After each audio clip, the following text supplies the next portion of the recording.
This is Guardian Radio, your station for up-to-the-minute news and intelligent, interactive, and engaging conversations. 96.9 FM. The views and opinions of the hosts and guests are their own and do not necessarily reflect the views of the management and staff of Guardian Radio.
Good morning. The Nurses Union says a nurse's suspension over comments she made in a viral video. Unfair. An officer named in a U.S. indictment gets leave to challenge his dismissal from the police force.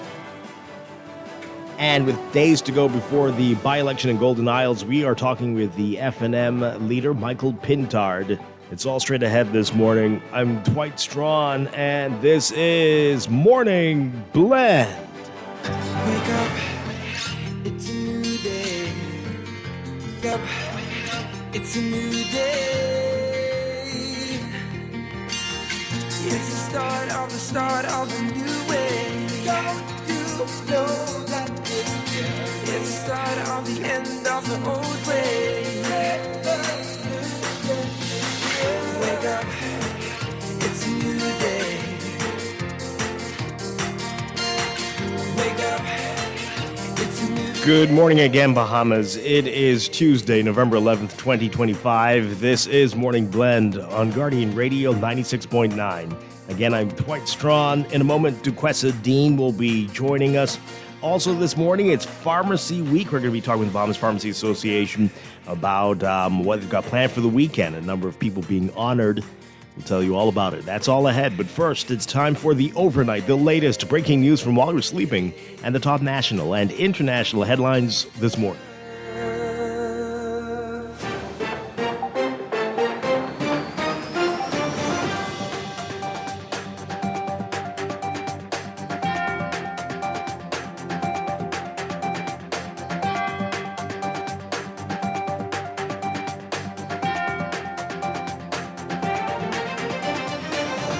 In the overnight, Bahamas Nurses Union President Muriel Lightburn pushing back against the 2-week suspension of a veteran nurse placed on leave after posting a video bemoaning poor conditions at Princess Margaret Hospital.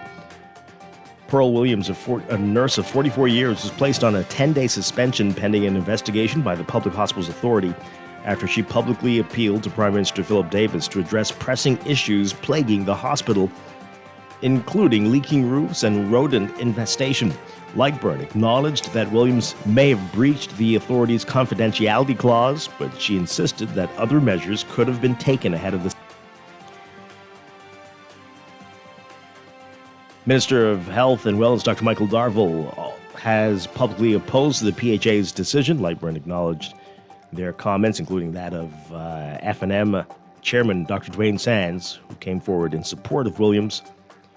Lightburn says the union has been heavily pushing back against the suspension of nurses in recent months and pointed out that PMH has been in dire need of upkeep for some time.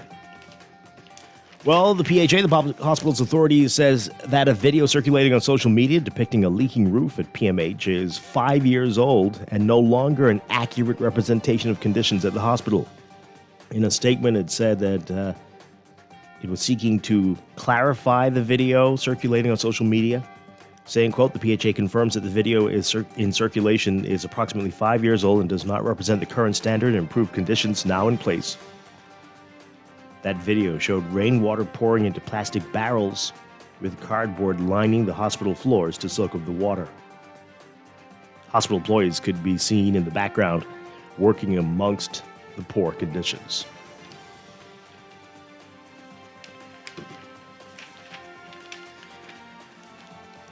A judge giving the green light to a police officer who was fired after U.S. federal prosecutors accused him of assisting drug traffickers to challenge his dismissal. Sergeant Prince Simonet found himself out of a job on December 12, 2024, about 2 weeks after indictment in which he was named as a defendant after that indictment was unsealed in a New York federal court. Acting Justice Cheryl Bazard, KC, giving Simonet permission to begin judicial review proceedings after she found that there was an arguable case that the claimant was not afforded due process. Bazard said it appeared that then Commissioner of Police Clayton Fernander, quote, paid. Simonet has asked the court to find that the commissioner's decision to discharge him from the police force was unlawful and in violation of his right to a fair hearing and due process. Prosecutors formally charging a young man with murder and attempted murder following an October 26th shooting at Arawak Key. 18-year-old Shantuan Davis is accused of the murder of Philip Lockhart and attempted murder of Errol Colley. Davis was not required to enter pleas to the charges when he made his first court appearance before Chief Magistrate Roberto Reckley. He was denied bail and advised of his right to seek bail in the Supreme Court. The matter has been adjourned to February 4th for the presentation of a voluntary bill of indictment.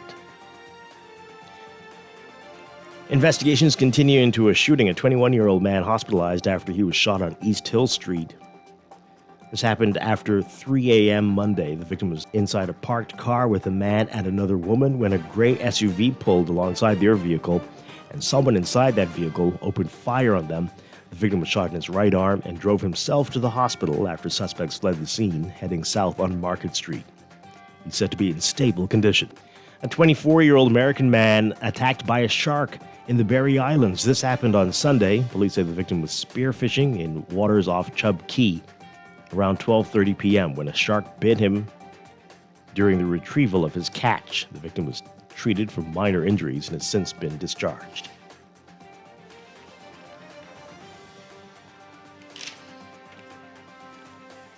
And a new directive from the Trump administration has called for the consideration of applicants' health conditions into account in the granting of immigrant visas. The U.S. State Department, in a cable sent to embassy and consular offices, listed several conditions that would determine the likelihood of it seeking to migrate to the U.S. to become a public charge, someone who relies on taxpayer benefits. It said that certain medical conditions, including cardiovascular diseases, respiratory diseases, cancers, diabetes, metabolic diseases, neurological and mental health conditions, could require hundreds of thousands of dollars worth of care. And it said that the applicant would have to show that he had adequate financial resources to cover the costs of such care over his entire expected lifespan without seeking public cash assistance or long-term institutionalization at government expense.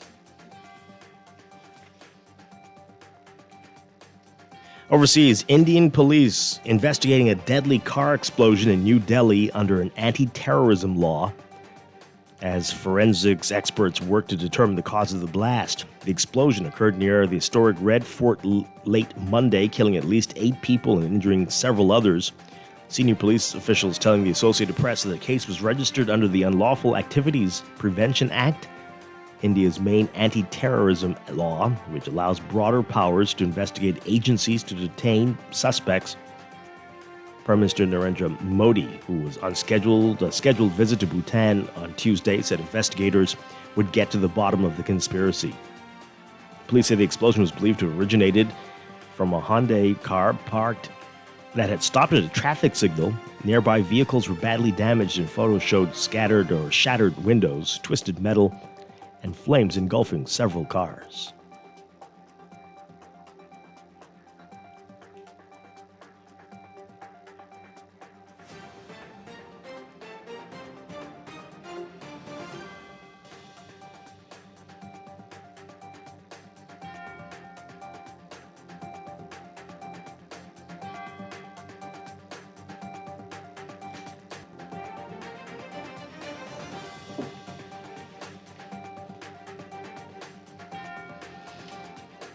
And a small turboprop plane on a hurricane relief mission to Jamaica, crashed Monday morning into a pond in a gated residential neighborhood of the Fort Lauderdale suburb of Coral Springs. 2 people died shortly after takeoff and narrowly missing homes.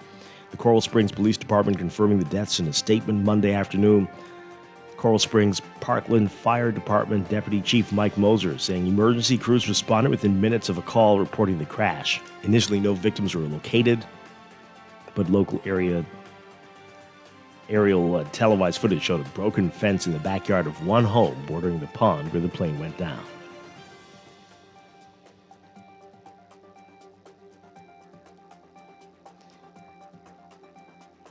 And a litany of recent weather disasters rang long Monday at the opening of the UN climate negotiations. Hurricane Melissa in Jamaica, a deadly tornado in Brazil, droughts and fire in Africa. Against that backdrop, activists used an empty chair to drive home the absence from these talks of the United States, the world's richest nation and second biggest carbon polluter. World leaders highlighting the devastation wrought on some of the world's poorest places to show the need to work collectively to fight global warming, which is fueling extreme weather. Any united front will be without the U.S., one of only 4 nations missing from the COP30 talks, along with tiny San Marino and strife-torn Afghanistan and Myanmar. The 195 nations who did come to Belém, a weathered city on the edge of the Brazilian Amazon, for talks for COP30, were told that only together can they swiftly reduce the emissions from coal, oil, and gas that cause climate change. Empty chair primarily illustrated the U.S.'s absence. It was also intended to be a call-out for other nations to, quote, step in and step up. Brazil President Luiz Inácio Lula da Silva, whose nation is hosting these talks, urged negotiators not to forget that the climate emergency is an increase of inequality. This year's talks are expected to produce an ambitious new deal. Instead, organizers and analysts framed this year's conference as the implementation COP. Countries had a clear mandate, arrived with their updated national plans to fight climate change. On Monday, the United Nations released updated calculations showing that those national pledges promised to reduce projected 2035 global greenhouse gas emissions 12% below 2019 levels. That's 2 points better than last month, before new pledges rolled in. Attendees stressing cooperation, but complicating those calls is the absence of the U.S., where U.S. President Donald Trump has long denied the existence of climate change. The UN's updated figures Monday depend on a U.S. pledge that came from a Biden administration in December before Trump returned to the White House and began working to boost fossil fuels and block clean energy like wind and solar. His administration not sending any high-level negotiators to Brazil, and he began his second term by withdrawing for the second time from the 10-year-old Paris Agreement, the first global pact to fight climate change.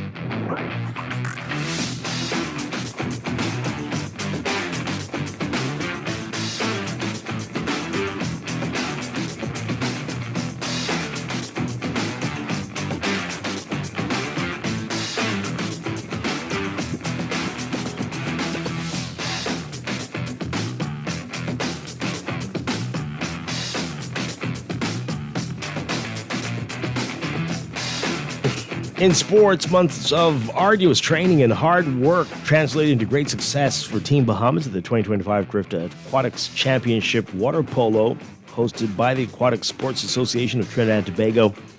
Over the weekend, the under-14 co-ed team had an outstanding regional experience, going undefeated en route to a gold medal finish.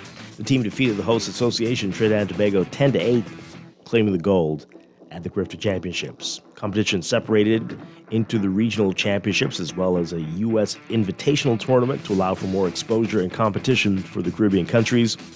In the invitational portion of the tournament, the under-14 co-ed team dropped their bronze medal match against Barcelona 13-6, finishing 4th overall in that group. And the 16 and under male team battled against Trinidad and Tobago, but fell 20-14, earning a silver medal. It capped off the invitational portion of the meet, ranked 7th overall, following a 16-9 victory over the Whitecaps on Sunday evening. Read more about it in today's Guardian Sports section.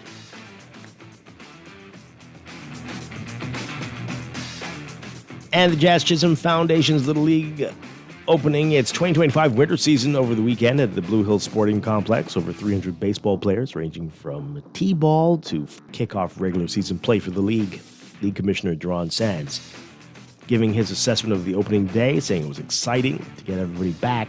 The league, which is the brainchild of the New York Yankees second baseman, has experienced a steady increase in players since its inception in 2023. More on that in today's Guardian Sports section. From NFL Monday Night Football, Jalen Phillips could sense the different mentality that a defending champion exudes as soon as the Philadelphia Eagles added him at the trade deadline. Phillips wasted no time doing his part to contribute to the Eagles' title defense. In his first game with the Eagles since they acquired him from the Miami Dolphins, Phillips made two of the biggest plays of the game to help Philadelphia outlast the Green Bay Packers 10-7. Phillips recovered a fumble by Jordan Love to thwart a Green Bay scoring opportunity in the final minute of the first half, helping make a 4th-and-1 stop late in the fourth quarter. Jalen Hurts threw a 36-yard pass to Devontae Smith with 10:35 remaining for Philadelphia's only touchdown, giving the Eagles a 10-0 lead. Green Bay's lone touchdown came on Josh Jacobs' 6-yard run with 5:49 left. Green Bay's second straight loss dropped the Packers 5-3-1 to third place in the NFC North behind Detroit and Chicago. The Packers, who had the NFC's best record before their 16-13 loss to Carolina on November 2nd, could have the conference's 7th and final playoff seed if the regular season ended now. The Eagles improved to 7-2. And that's the overnight. Time for your first look at weather.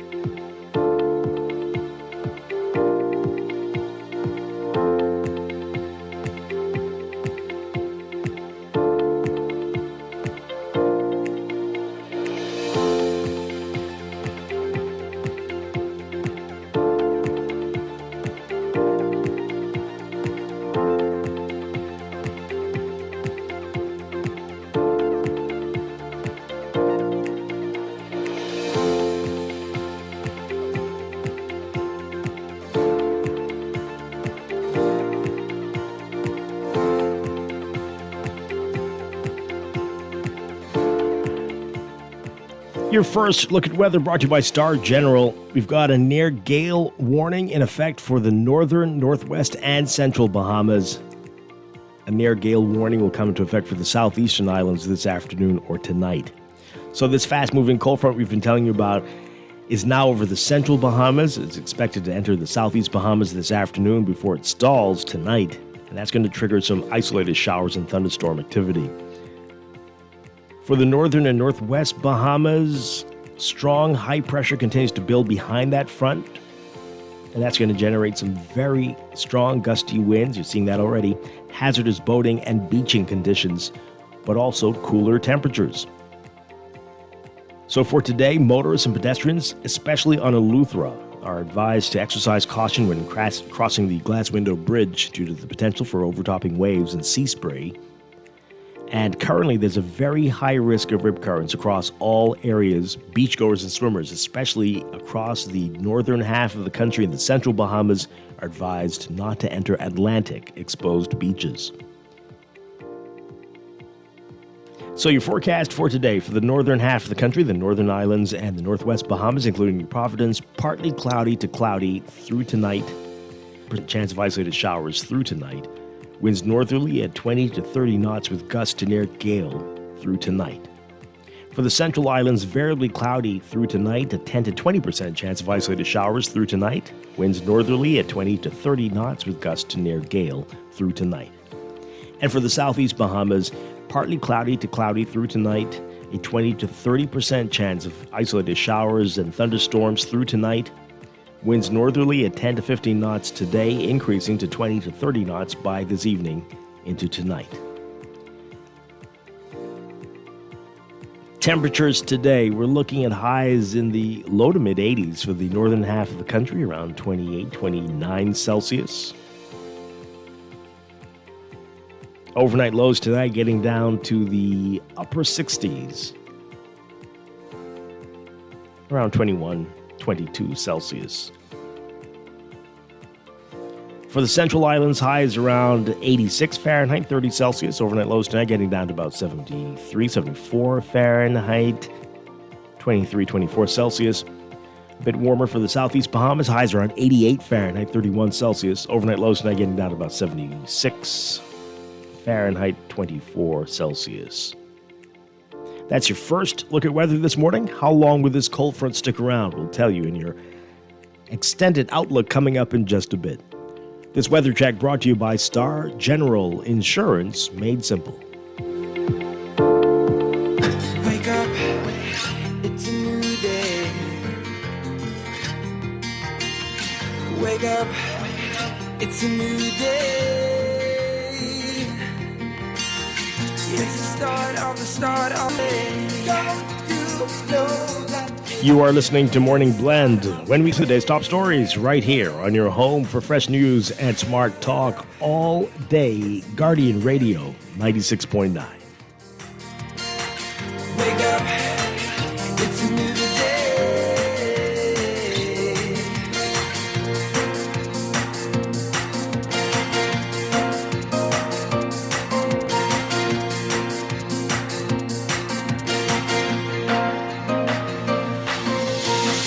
Wake up, it's a new day.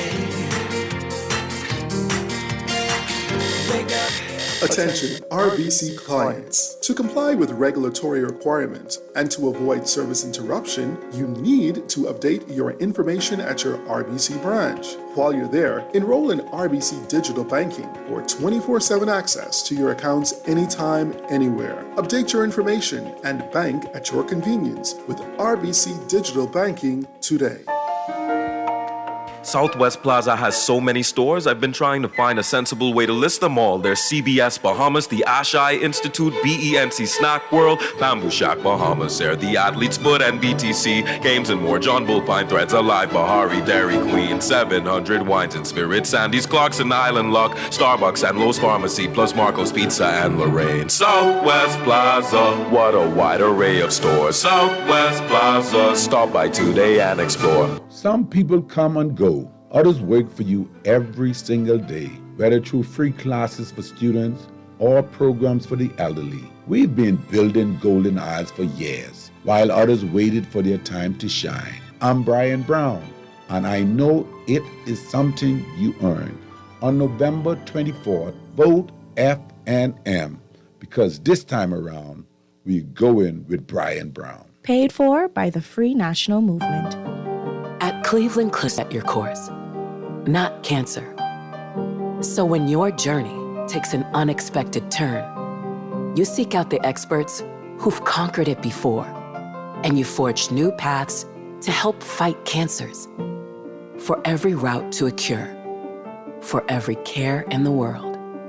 See how we're innovating cancer care at Cleveland Clinic today. Looking to elevate your gadget game or a tech trouble simply slowing you down? Escape to a world of innovation at Custom Computers, your go-to store for the latest cutting-edge tech. Whether you need to upgrade your life with the best from Apple and Windows or your device needs a little TLC, the Custom Computers Know-How Store is the destination for unbeatable expertise and quality repairs. With 2 convenient locations, there's a Custom Computers near you on Patton Street in Palmdale and Caves Village, or call 396-1100.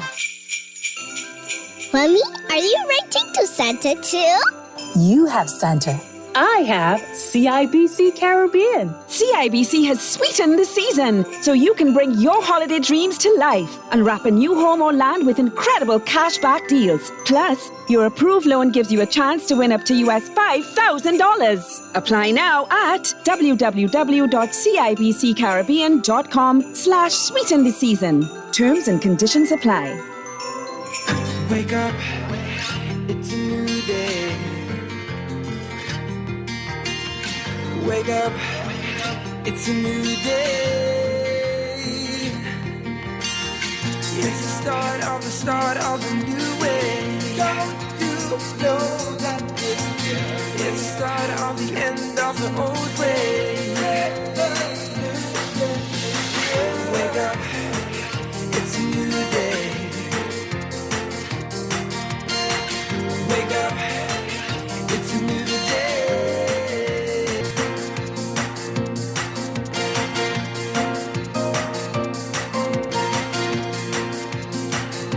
Welcome back to Morning Blend here on Guardian Radio 96.9. We are streaming live on GuardianTalkRadio.com and on the Guardian Radio app for smart devices. We're also on your televisions on Cable Bahamas, Channel 969, and BTC Flow Channel 612. You can tweet us at MorningBlend969 or Facebook.com/MorningBlend969. Text us 422-4796. Standard text rate supply. Once again, I'm Dwight Strachan. Joining me now, Duquesa Dean. Duquesa Dean, good morning. Good morning. Wait, let's get your mic up there. There we go. There we go. Good morning, Dwight. Good morning, Bahamas. Good to see you. You see I sitting closer to you this morning? I appreciate it. I don't know what it Well, I don't know. Maybe it's because it's a windy day outside. Oh, is that you want to get it's nice and cool. Snuggly. Okay. No problem with it. All right, good to see you. We have a lot to talk about. A lot happening in the news. We'll get to that in a bit. But also, just days to go before the by-election in Golden Isles. F&M leader Michael Pintard is going to be with us this morning. Quite a bit to talk with him about. And still, we put it out there. We want to hear from the other candidates. We know to reach some of you, but we've been trying. Nothing yet. So it's not that we are biased towards anybody. Folks just aren't responding. Let it be known. Let it be known. It's not preferential treatment. Several people reaching out, but nothing yet. And if you're listening, yeah, we welcome you. We are trying to talk with you, but I don't understand it. But anyway, and then later it's Pharmacy Week. Did you know that? I learned yesterday. When I told you about it. All right, so we're going to be talking about that with the Bahamas Pharmacy Association, and they're honoring some pharmacists as well. So that's coming up on a busy Tuesday. Let's begin, though, with what else is in the news.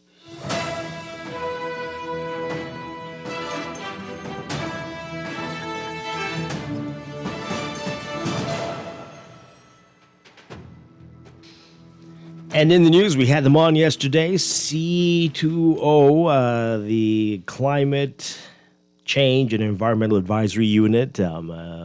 Quite a few of them heading out to Brazil today for COP30, which started yesterday. And you just heard in the overnight, activists really taking note that the U.S. has not sent any real representatives for this major international climate event.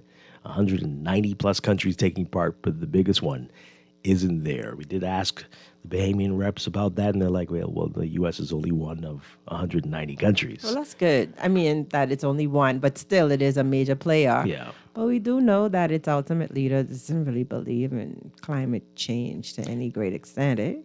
And I know there are a lot of activists and a lot of people who do not agree with their leader, but it's just amazing how the tone of a country can change. Yeah. With that one person. With one person. Yeah. Isn't that crazy? Yeah. And everything falls in line. It's wild. Very interesting. Anyway, so there's a lot on our discussion yesterday in the paper today, in the NASA Guardian today, and you can go back and listen to the show. Quite a lot of interesting information there about carbon credits and our new NDCs and what that's all about. All right, we're going to get to what the nurses union is saying about one of their members being suspended in just a bit. Okay. And this is another story in here, though. It's caught our eye, right? Mm. Officer named in U.S. indictment gets leave to challenge dismissal from the police force. Our Artesia Davis Monday giving the green light to a police officer who was fired after U.S. federal prosecutors accused him of assisting drug traffickers. The judge giving leave for him to challenge his dismissal. Sergeant Prince Simonet found himself out of a job on December 12, 2024, about 2 weeks after an indictment in which he was named as a defendant was unsealed in a New York federal court. Acting Justice Cheryl Bazard KC gave Simonet permission to begin judicial review proceedings after she found that, quote, there is an arguable case that the claimant was not afforded due process. Bazard said it appeared that then Commissioner of Police Clayton Fernander paid no heed to his statutory obligations. Simonet has asked the court to find that the commissioner's decision to discharge him from the Royal Bahamas Police Force was unlawful and in violation of his right to a fair hearing and due process. He's also seeking a declaration that his constitutional rights were breached and an order that he receive compensation for the loss of salary from the date of his dismissal to present.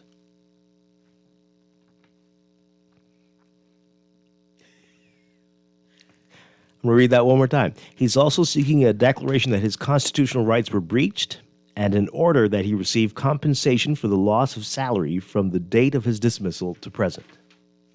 Is the U.S. case still pending? Yeah, it's still going on. Okay, the Commissioner of Police, the Attorney General, and Minister of Legal Affairs are named as defendants. Simonet joined the 1st, 1994, and served for 30 years and 5 months until his discharge. He became pensionable in 2019 and has served 4 annual contracts. He learned that he was named on the indictment on November 27th, 2024, through social media and mainstream media. Wow, okay. On December 8th, 2024, Simonet was told to attend a meeting with the commissioner on December 12th. That's when Simonet was relieved of his police warrant card, firearm certificate, police pistol, and given a discharge certificate dated December 2nd, 2024. In an affidavit, Fernandez said Simonet was on a discretionary year-to-year contract. He said the senior executives unanimously decided that Simonet would be dismissed since his contract had expired. Fernandez also admitted that he told Simonet that he was, quote, disappointed to learn of the allegations made against him. Fernandez said he told Simonet that the allegations had caused the public to view the police force negatively. He denied accusing Simonet of corruption and attacking him verbally, but said he wished him well. On the other hand, Simonet alleged that Fernandez verbally attacked him and said he was taking it upon himself to discharge him. He said Fernandez handed him a discharge certificate without giving him a chance to respond to any accusation or appear before a fair disciplinary hearing that is called for in the Police Act 2009. Simonet, represented by Bjorn Ferguson. Okay.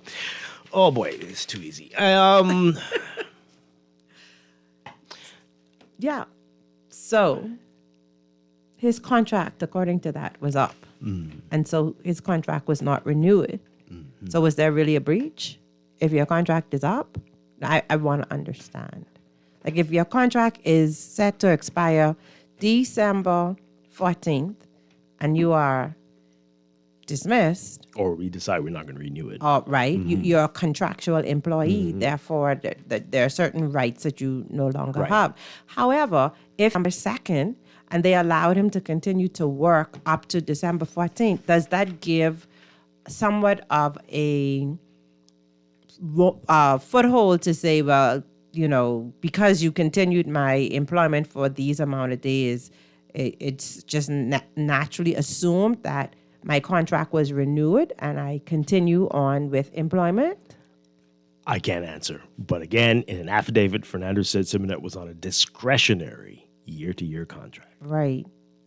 And he said the senior executives unanimously decided that Simonet would be dismissed since his contract had expired. He wasn't, I think the point you're making, wasn't under the normal hiring parameters, and so those rules might not apply to him, but he's been given leave to to challenge the matter.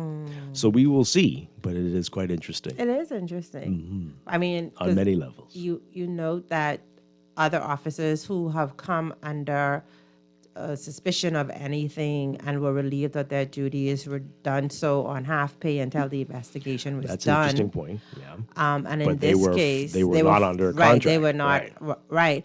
But still, the nature of the contract comes into question for me because it's discretionary. Right. But I'm sure that there were timelines. So was it a year? Was it 6 months?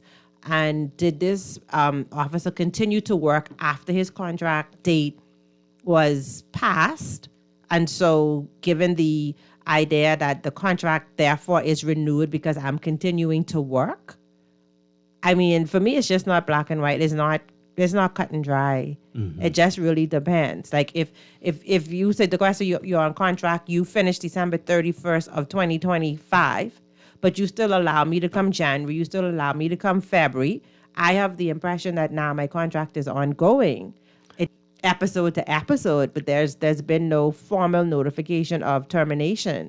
Well, I have a question. So could it not have been decided, or can't it be, or should it not have been decided that, okay, we could deal with this once your matter is dealt with, and once that's finished, it shouldn't have come up. Then it shouldn't have come up in a discussion. It should have been, your contract is up. We thank you for your service. It is discretionary, and we no longer need that whap whap. That's it. But don't tie it to on that end. Right. But I'm saying even with this challenge, this I don't know how you could can you just say, well, wait, let's wait and see how that ends, or is that just me from a non-legal mind thinking like that? I mean, you could, because right now, what is the point? Right, defense lawyers coming on and talking like you're basically innocent until you're proven guilty, unless they have some surety of guilt. And then he learned of his indictment in the news. He wasn't even approached, or like how did that come to be? Like, there's a lot that I don't get. I don't understand. I don't have all the information. That's probably for the best. Okay, so we're very wary about taking these calls, but let's not go too far, folks. Really quickly, want to get to another topic. Good morning. You're on the air.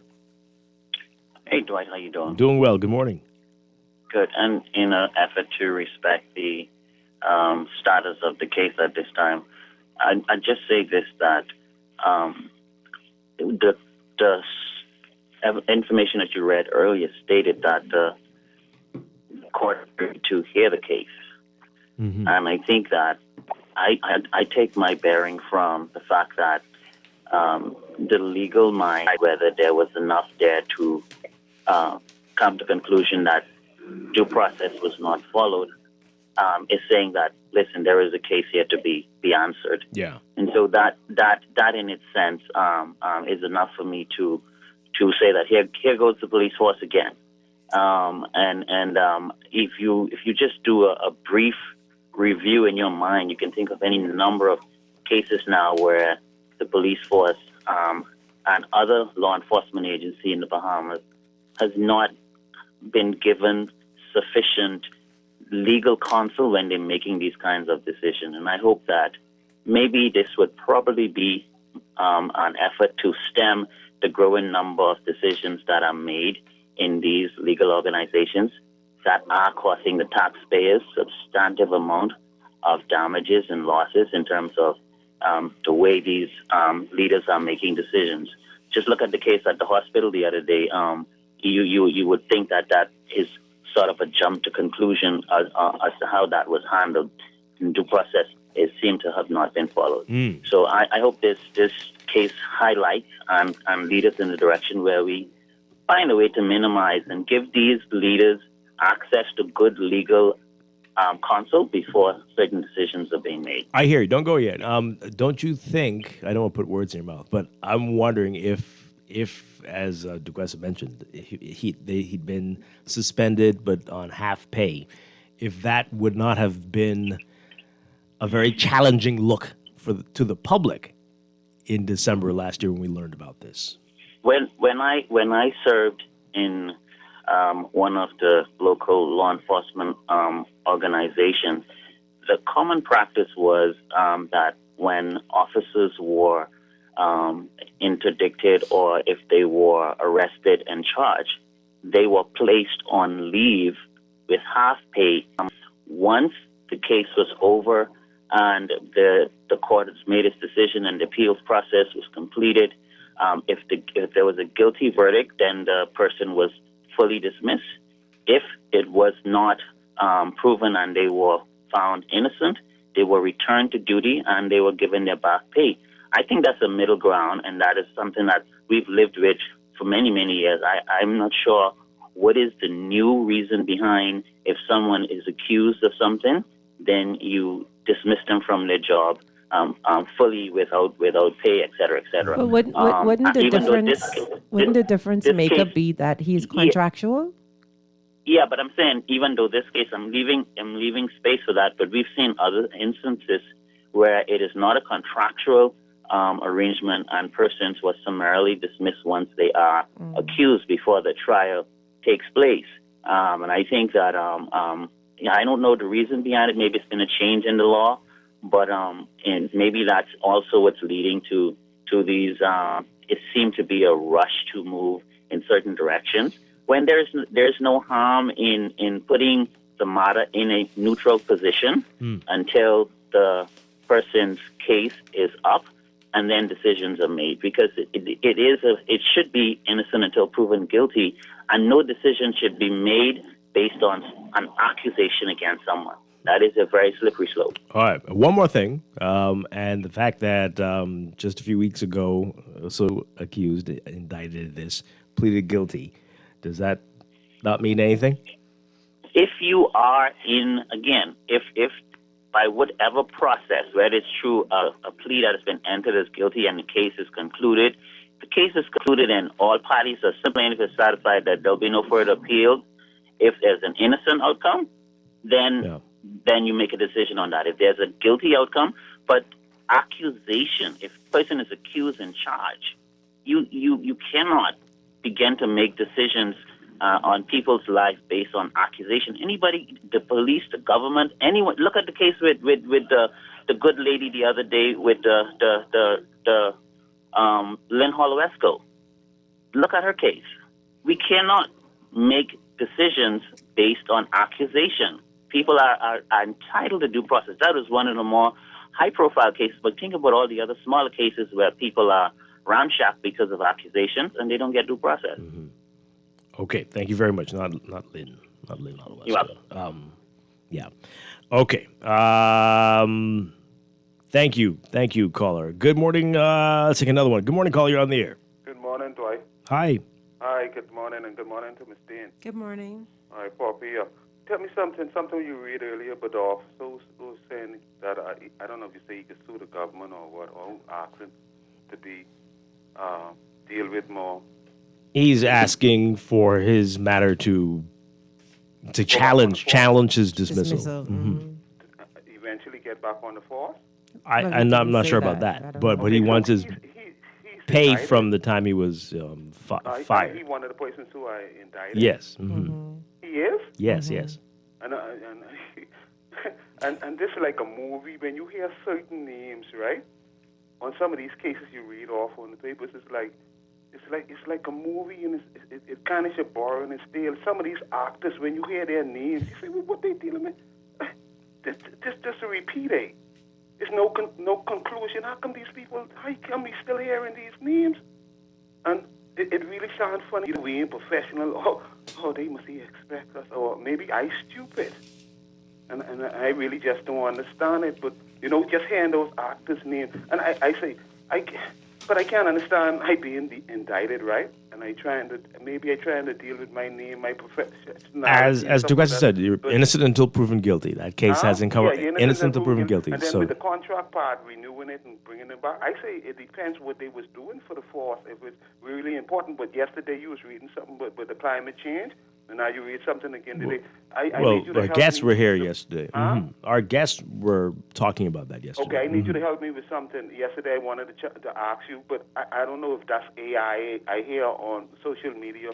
Did the Bahamas or the Prime Minister of the Bahamas, did we commit to either paying for something or we get some money, some millions of dollars we sign off on something?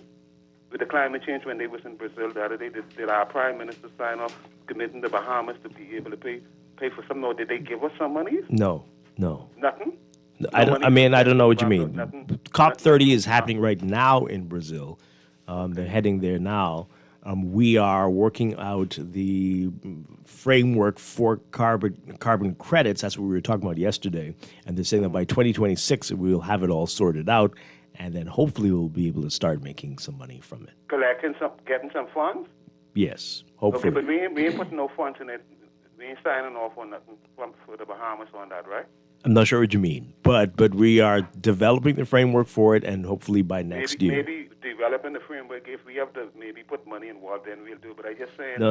important. So okay, we gotta get you to listen to the show again from yesterday. It's gonna be too long to explain it, but we got some work to do still. But they're saying by next year they should finally have this sorted out so we can determine how much money we. One more call, and we got to move on. Good morning, caller. You're on the air. And again, it wasn't Lynn Holowesco, Susan Holowesco Larson. So right, Susan Holowesco Larson.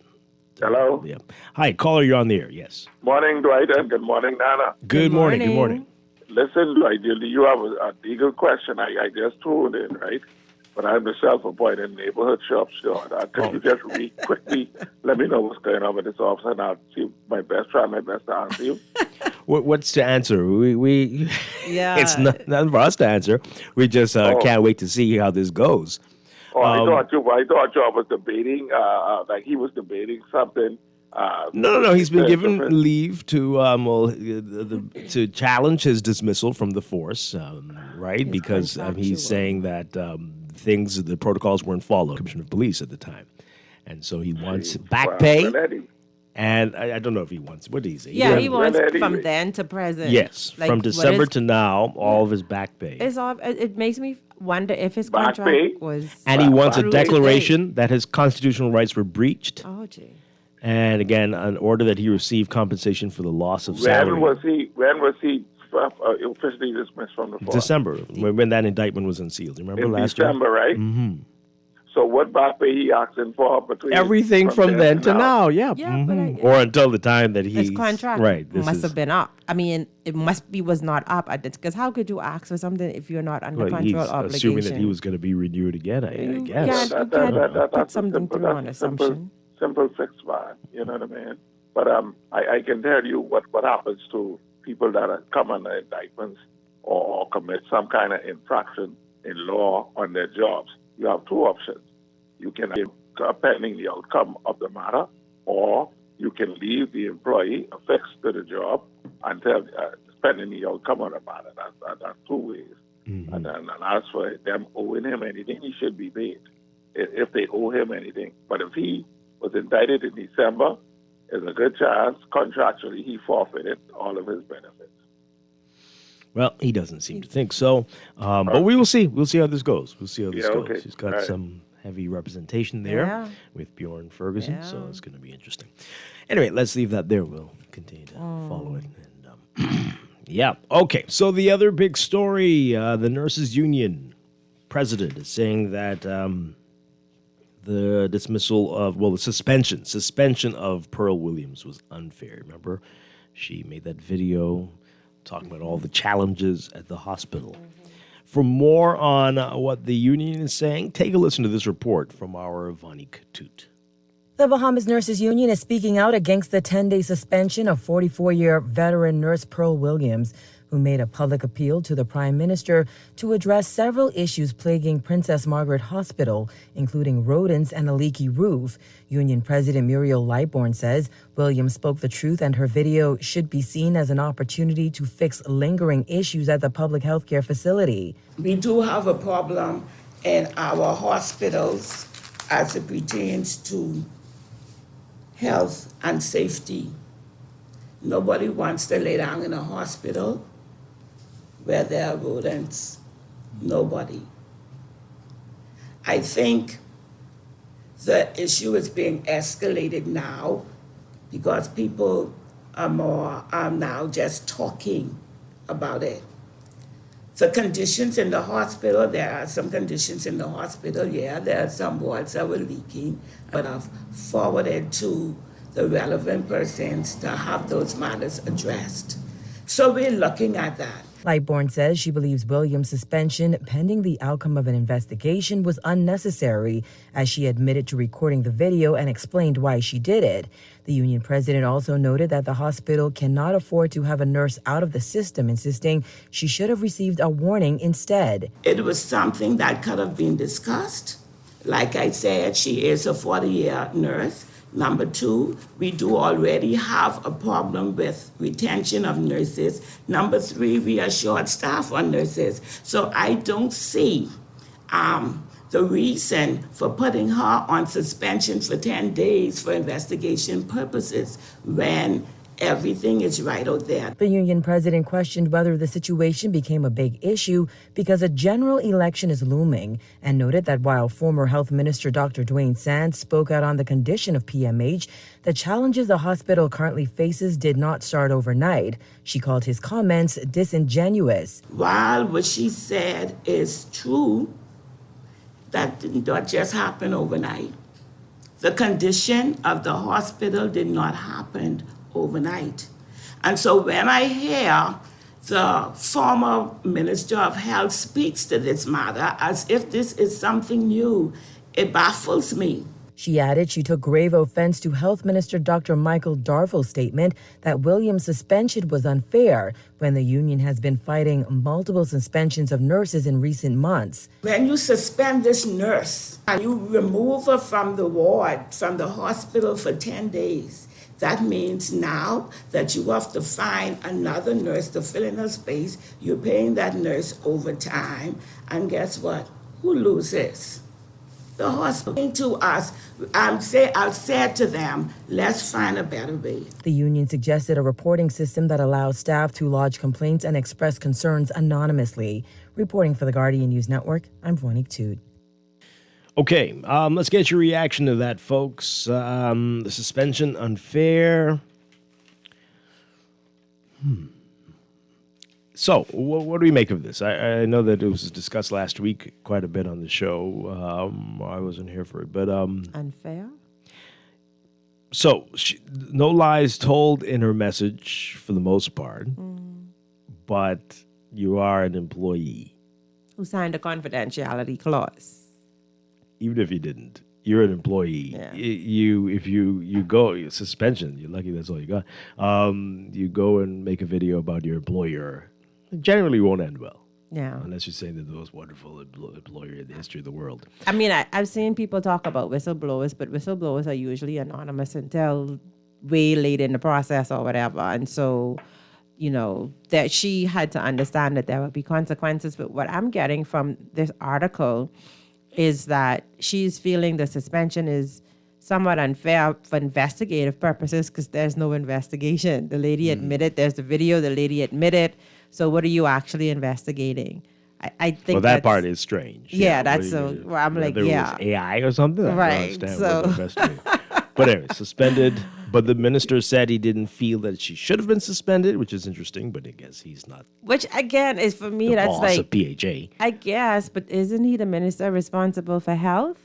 And they should have some alliance, and so that's for me. That's divisiveness. Even if he is it, I mean, PHA is run. They've got people running the place. He's the Ministry of Health. See, that's exactly how you end up with you working at this place because your minister said I must. A conversation between him and PHA leaders. Now you come out and you say, "Oh, I don't support this decision." You've cast some. So he did exactly what the nurse did, saying something publicly that he should have said. He should have gone to them and said blah, blah, blah, blah, blah.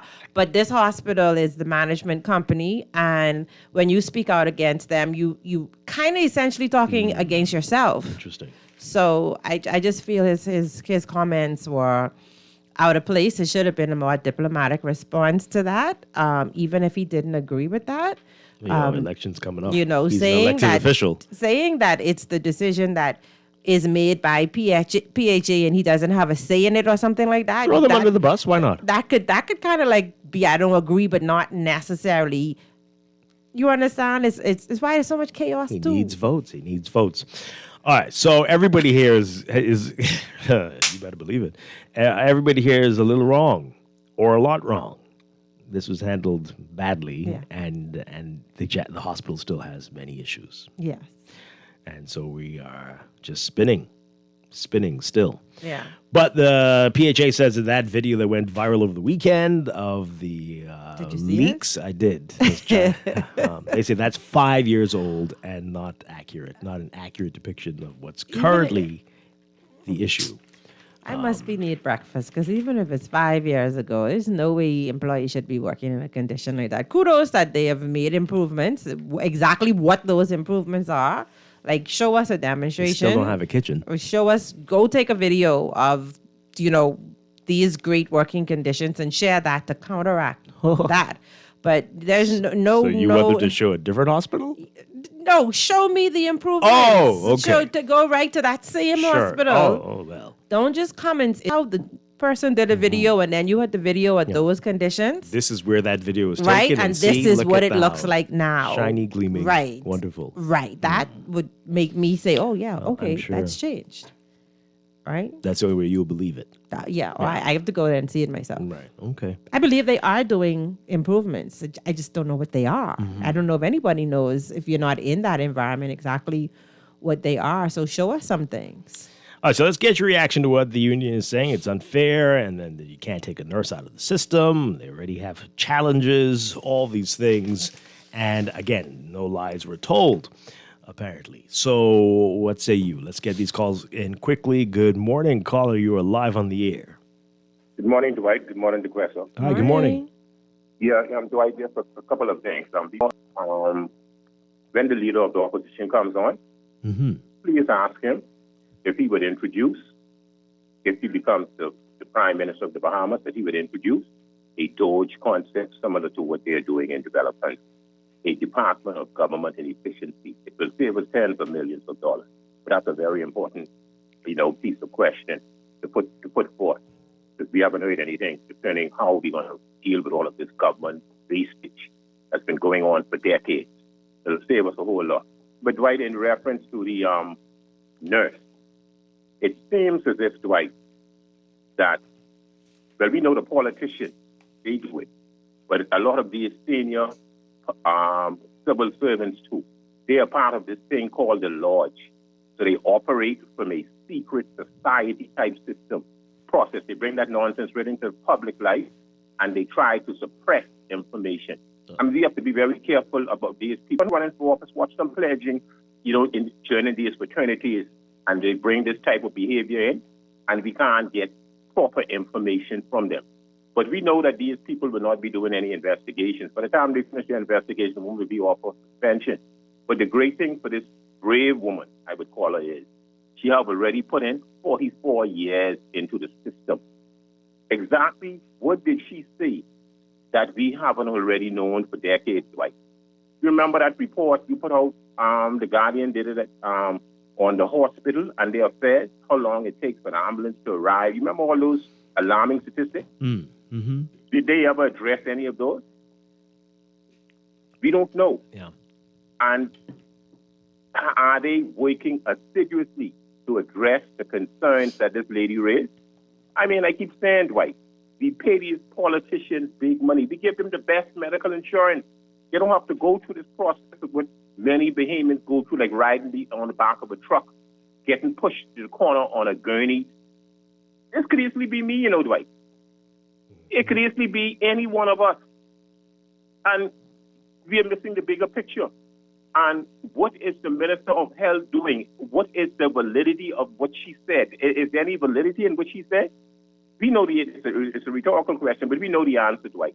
But are they addressing? This is a good time for the hospital, the PHA, to get up off their laurels and let's address these issues that many Bahamians are faced and ultimately end up facing the ultimate price. And it's sad, but we need to address this, and we need to address this very quickly. It's a good time for us to do it around election time when they come knocking, making these dancing songs. Everybody get their own dancing song now. I don't know what they're all about, and please ask them about the political live debates for all candidates vying for a particular office or constituency. Thank you very much. Or not, they're prepared to address these socio-economic issues.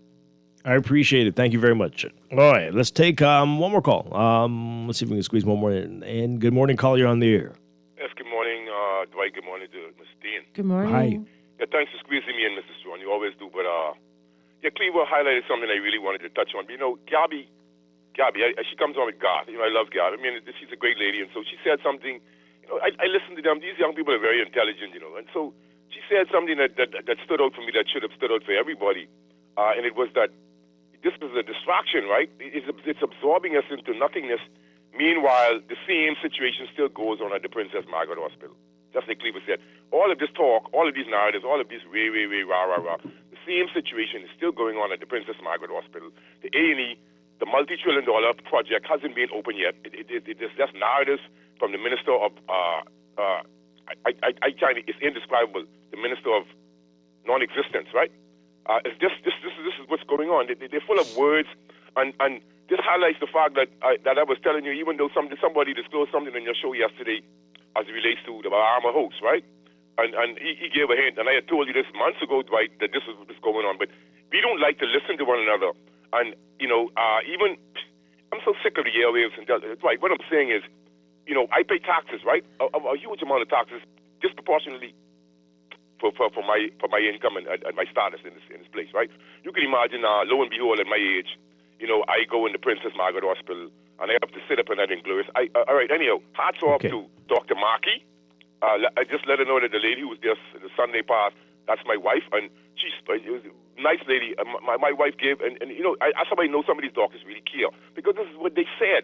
And some of the jokes that they made, you know, it's really, Dwight, man, you know, all roads eventually leads to Princess Margaret Hospital. Mm-hmm. And so I got a joke for you, Mr. Strachan. They would be ecstatic to give the Guardian reporters a complete walkthrough of the hospital, right? And another joke, well, I got to get in contact with GNN because somebody I knew was fired recently, and you wouldn't believe that it's about to be whistled. You really wouldn't believe. I wish I had your number, Dwight.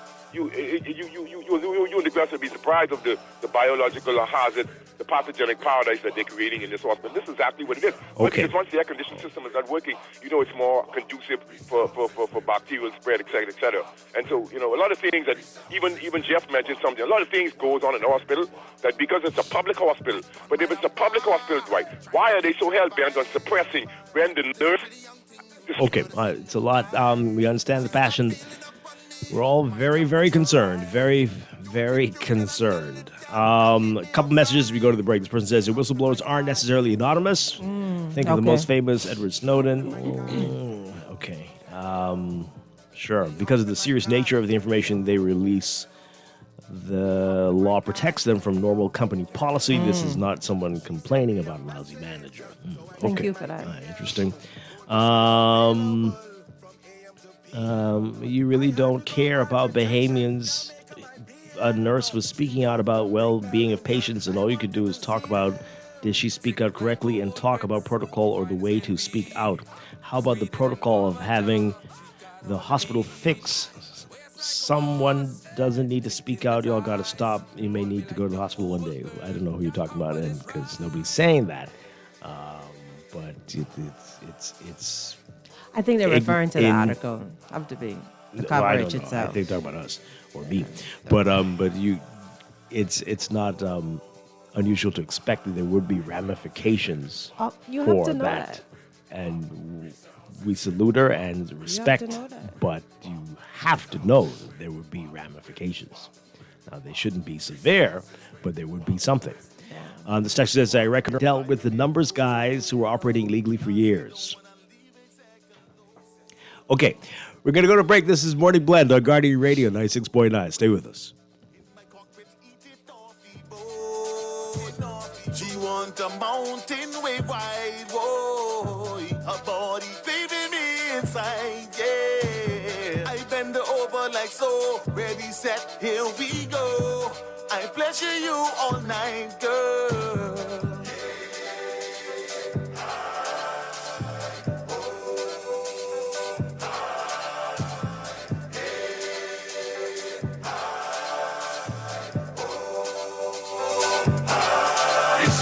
Whip, wop, whip, wop, whip, wop. Reach the houses, whip, wop, whip, wop, whip, wop. Reach the houses, whip, wop, whip, wop, whip,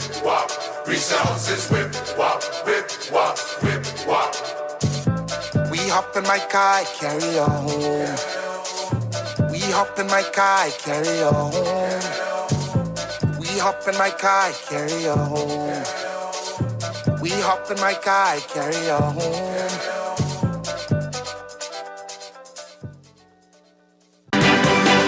And we got your first look at traffic brought to you by RBC. With RBC, your ideas happen here. In your real-time traffic, we've got heavy traffic on Milo Butler Highway from Fire Trail straight up to Tawny Williams Darling Highway in the northbound lanes there. In fact, traffic extending south of that lane, well, as you approach from Bellet Road, you'll see slow-moving traffic ahead of you as well.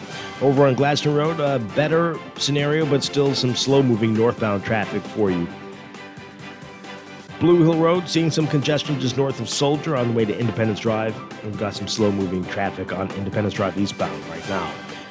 Prince Charles Drive is going to be a hot spot for you. Heavy traffic from about Fox Hill straight through to Soldier into Robinson Road, especially near Beatrice Avenue. Very slow-moving traffic westbound there, straight up into Robinson, up to Old Trail. North of that intersection with Soldier Road, you're going to be seeing traffic extending up to Village, Bernard, and Wolf Road. Some slow-moving Eastern Road traffic westbound at this hour. Another update after the 8 o'clock news. This traffic brought to you by RBC. With RBC, your goals happen here.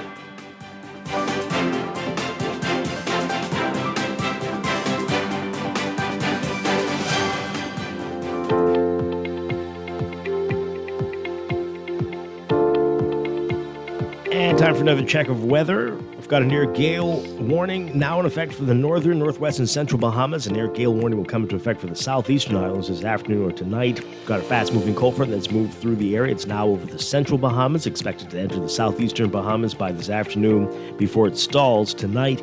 And it's triggering some showers and thunderstorm activity for the central and southeast Bahamas.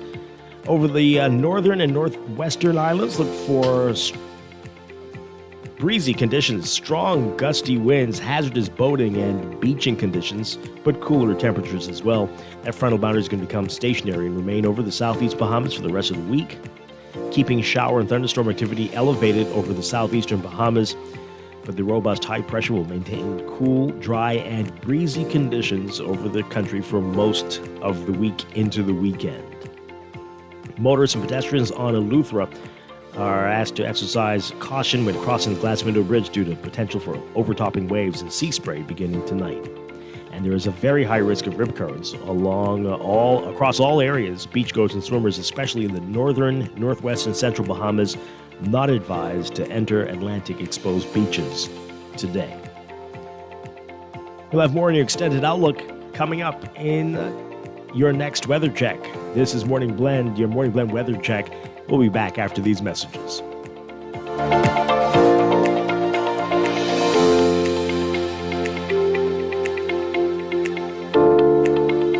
Giving you a $1,500 cash rebate? None other than Chevrolet. Test drive the classy LTZ-trimmed Colorado truck, or the Sporty Trax RS, or the family-friendly Captiva SUV, or the fuel-efficient Groove. Whatever your bumper-to-bumper warranty from a dealer that has been around for over 85 years. Get down to Nassau Motor Company on Shirley Street and select a model that gives you $1,500 cash rebate. Chevrolet, built with the innovative technology you trust. If you come from the island, you know nothing is more important than family. I am Brian Brown, and the people of Golden Isles are my family.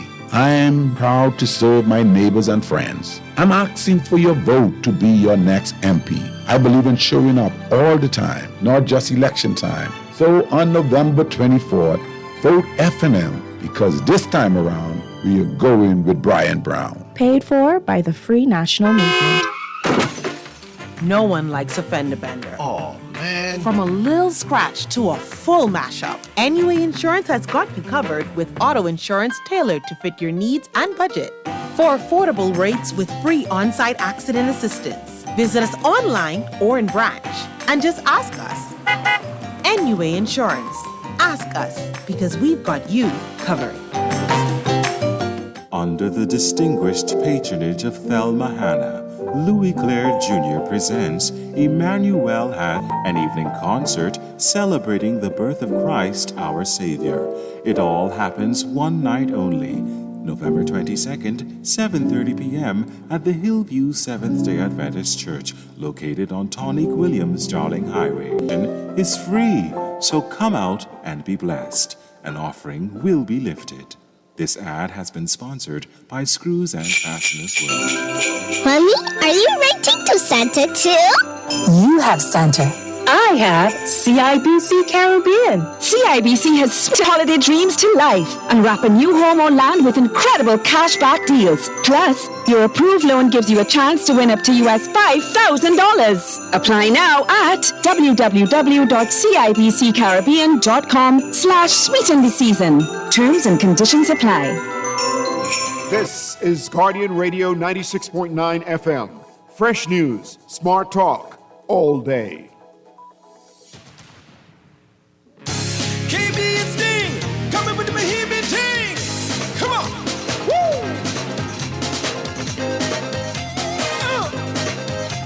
Oh, yeah.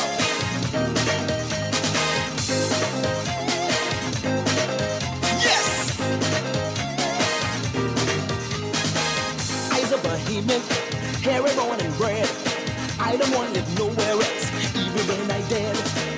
I's a Bohemian, and I always late. If you want me there by 9, better tell me come 8. See, I's a Bohemian, and I don't like say nobody gonna spend my money, then I go to my grave. Yes, I's a Bohemian, don't wanna make no fuss, but if you we know, but outside tell you ain't one of us. We are back with Morning Blend on Guardian Radio 96.9. Dwight Strachan along with DeQuesta Dean. And we are just under 2 weeks from the by-election in Golden Isles, and we're very happy to have leader of the official opposition, the head of the FNM, Michael Pintard, back with us. Good to see you again, sir. Thank you very much. It's good to be here. All right, so we're going to talk about the by-election and a whole lot of issues, but we were just talking about what's happening with the nurses union, and the nurse was suspended after that video. I want to get your reaction to what's going on here. There's a couple of issues, of course, the fact that the nurse was suspended for this, speaking the truth, but the many issues with the hospital and healthcare in this country. Want to get your reaction to all of this, and what do you have to say? Historically, was not a matter that we politicized, because the goal was to find a way through both administrations to address an issue that both share some responsibility in terms of where we are today.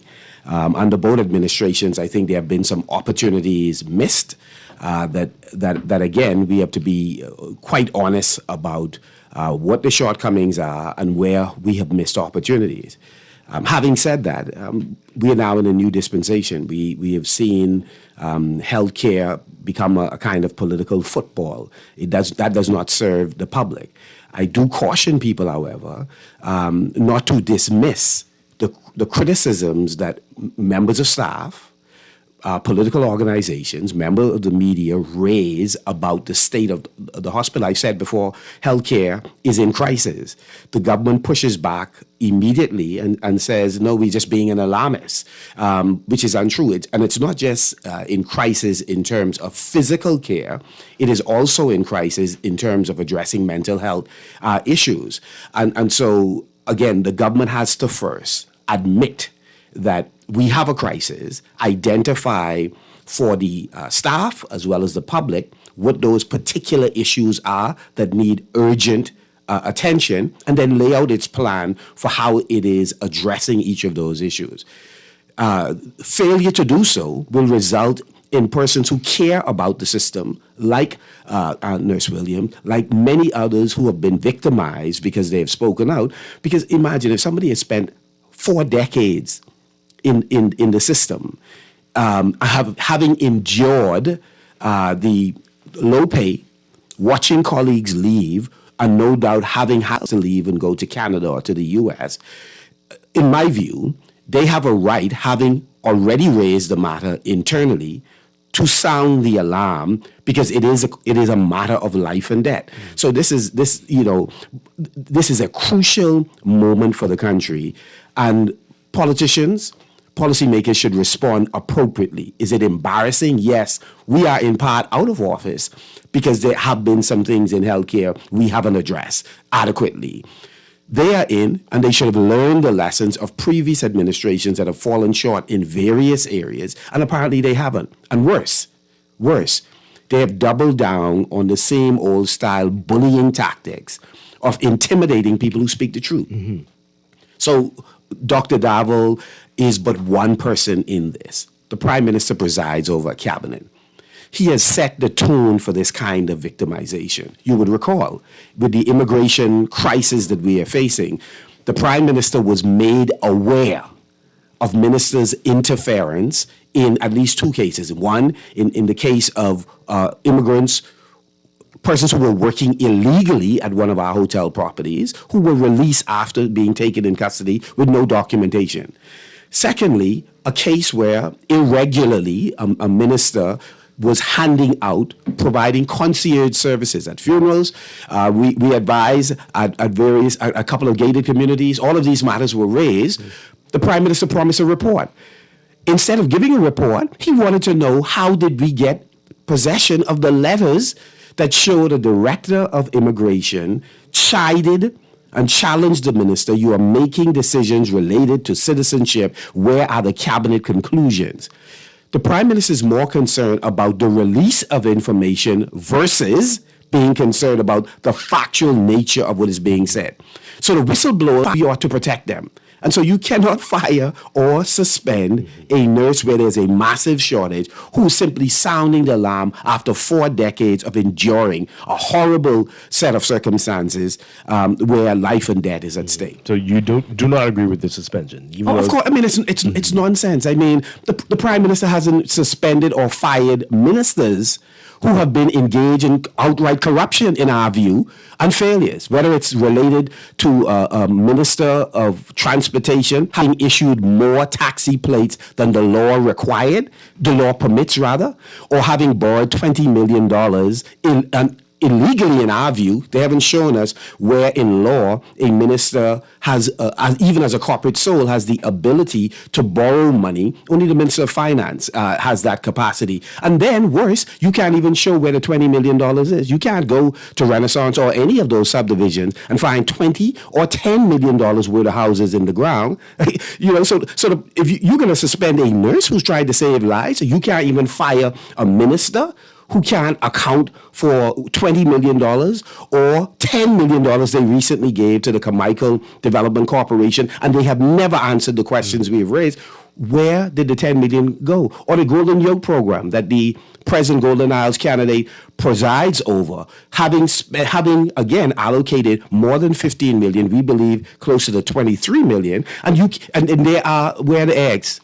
Where the chicken? I mean, you only have 2 minutes before we go to the break. But how do you propose? And this is a very tough question to answer in 2 minutes. But to fix the challenges we're seeing at PMH and with healthcare, with the hospitals and the clinics all over this country? First of all, I indicated from the outset, you have to identify the list of challenges, prioritize them in terms of most urgent, and then, of course, you need to set to work in order for us to build out a proper healthcare system. So, for example, there's a shortage of medication.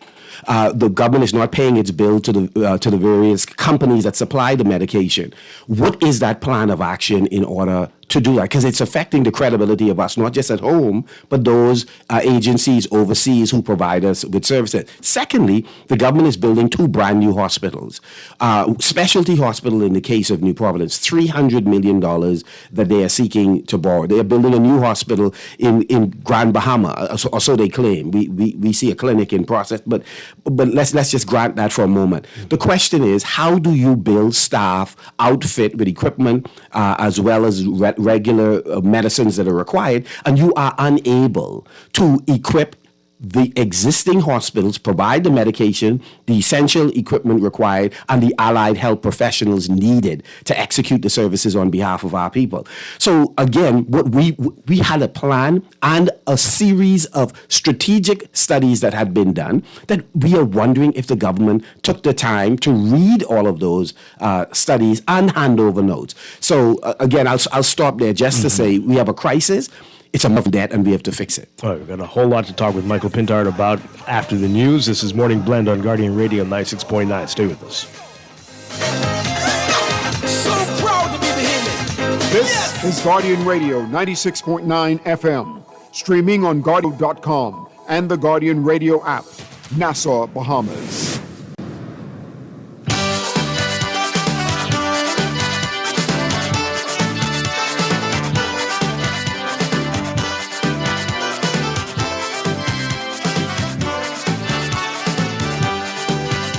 The sun comes up with a burning glow, shines down on paradise below.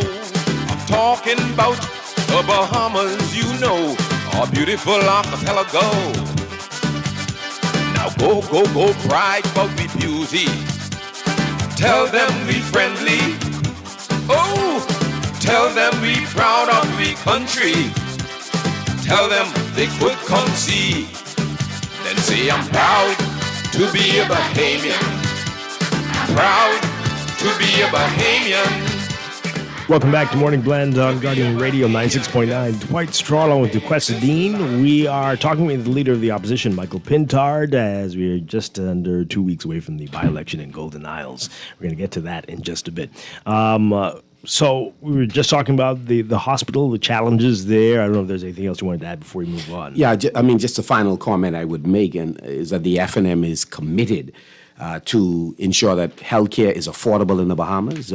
We did a tremendous amount of work in developing and preparing the public for NHI.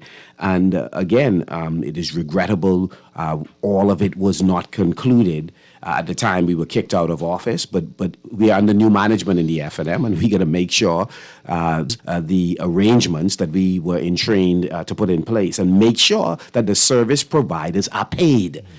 Because if you want allied health professionals to participate, to provide timely services, quality services, you have to pay them. And so the government has to fix its priorities in terms of where it spends our money. If you are successful with the general election, would you change course with the new specialty hospital for your Providence Highway? What would you do with that? Well, again, we don't know at what stage the hospital is going to be. It appears as if it may just be something that is being discussed in a boardroom. If it is being discussed at a boardroom, at that point, we'd have to look at what arrangements the government has entered into thus far and then do that evaluation. But again, we have no way of knowing, will they be up to bell cost? We doubt it. We believe elections will probably be in Q1 or the beginning of Q2. But we do know that the government has gone in the wrong direction. They have not listened to health care professionals in terms of what should have been the next step. They met a strategic plan in place to build on the existing and surrounding site, so you could have still gotten, again, the facilities you needed, the square footage with the various aspects of the hospital. You could have put that in place, and you could have attracted resources. Rather than going for greenfield development, you could have gone on the existing sites in both places, Grand Bahama and New Providence. And so, again, a lot depends on the evaluation that will have to happen immediately after we take over. So I don't want to put words in your mouth. You see value in it, but you don't think it should be where they're proposing to put it. No, again, you have the capacity to address maternal as well as pediatric issues, those specialty areas within the context of an expanded footprint, modalities in the existing locations. And again, the government has not, I don't believe they've gone through carefully the strategic plans that have been left in place, nor are they talking as true partners with healthcare professionals who we believe could have provided them with some guidance. Well, knowing that the electorate is kind of jaded from listening to both governments, agreed. right? Agreed. And what they intend to do with healthcare in the Bahamas. And even though that's the case, tell us what would be some of the strategic move your government, should it be elected, immediately put into place that would bring relief to the Bahamian people as it relates to affordable health care, and not just affordable health care, but health care in a facility that is modernized and improved, as you say. Right. So again, we would not be starting from scratch. There are several studies, but that are in place that the government ought to refer to. And so we know where to begin. The government has obviously changed the situation in that it has already allocated millions of dollars in Grand Bahama and in New Providence, and we are not in the business of squandering investments made by a previous government simply because we disagree that they acted in good faith or that they went with a plan that to us made sense. We will have to make the hard decision on whether or not we complete but change the configuration so that we do not squander our scarce resources. So the short answer is we left in place a plan. That is a plan that we ought to resume. Any additional things that the government did to add value to what we had in mind, we will take that on board. Amendments to legislation or new legislation to expand healthcare in niche areas. For example, regenerative health. We support that. We support niche areas in healthcare that in the U.S. it is not thriving at the moment because of barriers in their legislation. We are prepared once there is no potential harm to Bahamians or tourists who will come here for medical treatment to incorporate that in our healthcare offering. And so, again, we are prepared to, expand the healthcare, building on what we left in place and what the government may have added during this 4 years. Yeah. Final question on this. The A&E section. Any insight into what is causing the delay here? We are baffled. It's been 4 years and this administration has not been able to complete the accident and emergency hospital. It is horrific when you go in and you see the conditions under which our people have to go and wait and the conditions under which healthcare workers have to work. It is tragic. Now imagine this. The government has no doubt, and I don't want to put a target on us, but how many of us have built structures over the last 4 years where the square footage is much bigger than A&E? How many offices or buildings or complexes the government has rented from friendlies since it has been in government for 4 years? You could rent facilities that were built within the last 4 years, massive facilities, and spend a remarkable amount of money, and you can't finish accident and emergency? No, man, something wrong. Something is deeply wrong. Whoever is responsible for that they should not be paid. They should forfeit their salary. But you cannot finish accident and emergency, and yet people building buildings that you rent. Help it make sense. It doesn't make any sense to me. Wow. All right, we've got a whole lot to talk with you about this morning. I want to get to, before we get to the housing, Adrian Dwight was here a few months ago and said that the F&M would commit to building 1,000 to 2,000 homes a year. Yes. Explain that to us. We didn't have the time to get deeper into it, but he said it. How would this work? Where would this be? What form would these houses take? Tell us the vision here, and are these going to be affordable? Of course. This government, through the Minister of Housing and Minister of Finance, they have an opportunity multiple times a year when they congregate with ministers within the Caribbean and Latin America, with ministers of housing throughout the Commonwealth. There are countries that are dramatically increasing the number of housing units, standalone houses, as well as units within, whether it is a single or 4-story complex where there are condominiums of varying sizes that are constructed. In fact, in Renaissance, they are attempting such a thing because there are multi-story facilities where they are trying to, complete unit. So this is not complex. Are we saying in the Bahamas that private entities have the capacity to build whole subdivisions and the government is unable to successfully do it in a cost-effective and with varying size models? Anywhere from 500 square feet, 800 square feet, 1,000, 1,200, 1,600 square feet. Again, standalone or again within a complex. We have had the opportunities with a number of companies that have the ability to comfortably roll out 2,000 homes by us setting up Bahamian-owned jointly with others or standalone Bahamian-owned manufacturing companies that are able to generate panels and the vast majority of the inputs required to go into a systems bill. That's one. Secondly, we are also able to engage in traditional build, because what you do not want to do is disadvantage the traditional construction sector who build 8-inch blocks, or in some cases using wood with metal framing, etc. So there are a variety of systems. But we do know this is not complex. So we have persons who are associated with the government, who've established their companies, who've brought in factories to build their developments. So when they talk about there's a challenge with building 2,000 homes, it's laughable. This is New Providence or throughout the Commonwealth of the Bahamas. So let me say, he brought that up because what is the plan to diversify?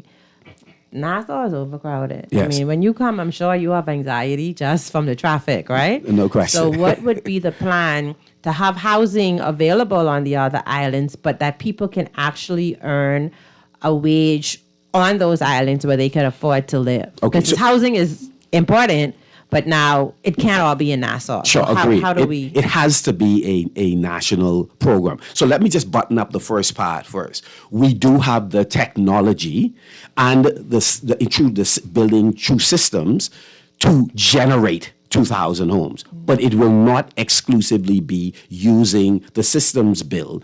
It will also include traditional construction. What we will not do is use the same tired system where the government is putting in the hands of multiple persons contracts for multiple homes who have no construction experience, but simply as a reward for, again, political patronage, you are picking someone who then outsource it to the real contractor, and so you go in some subdivisions and there are varying stages of development and quality because you have so many different persons who houses have been farmed out to who are incapable of completing it.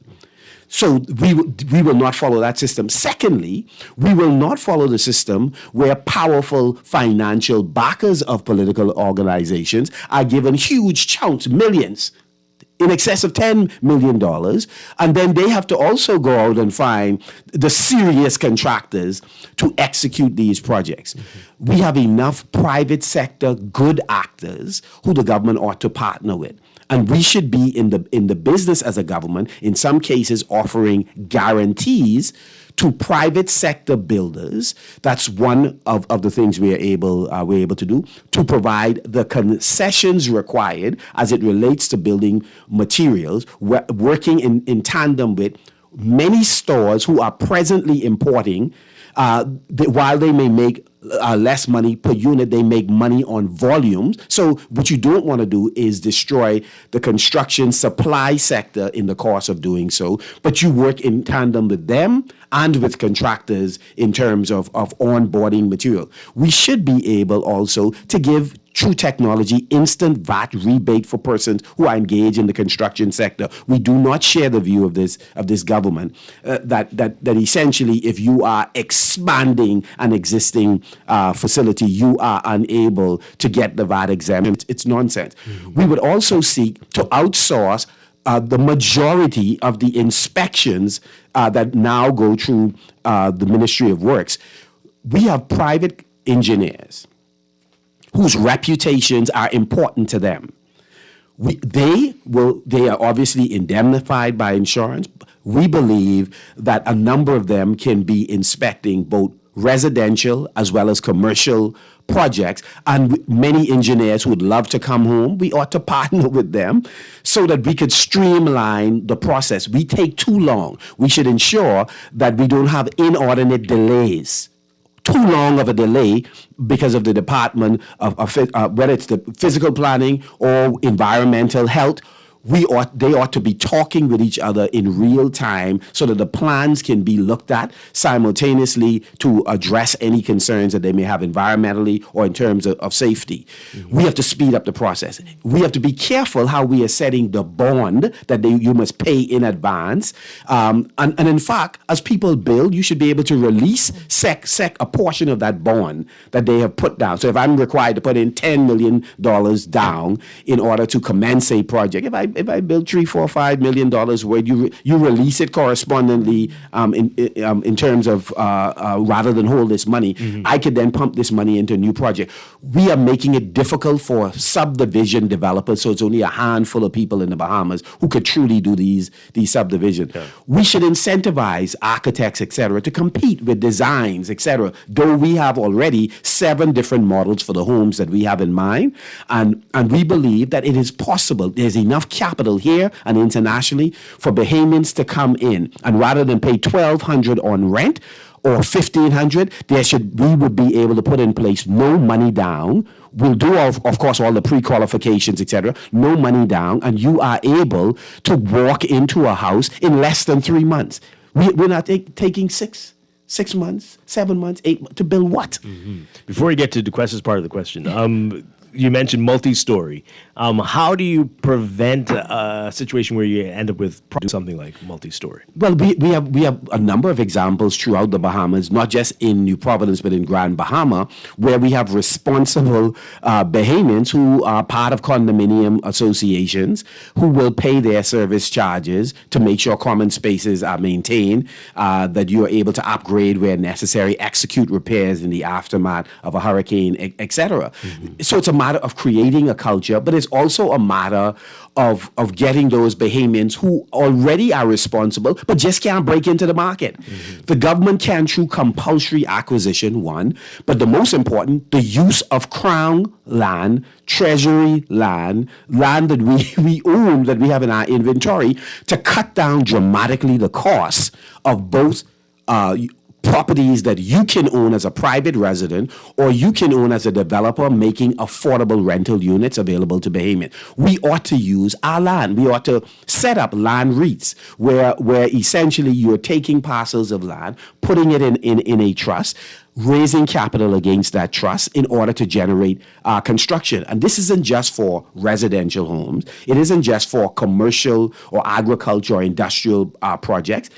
This is also for things that we have not yet provided. A home for children that's on the autism spectrum who are underserved in the Bahamas, not just in New Providence, in Grand Bahama and the Family Islands. Daycare centers for persons who have disabilities and don't have a location to go to. Assisted senior living facilities for senior citizens. We are, depending on the size of your community, there are certain types of facilities that should be automatic. Based on X amount of square footage, why do we not have an automatic community center in that doesn't cost the price that presently we're building for community centers for?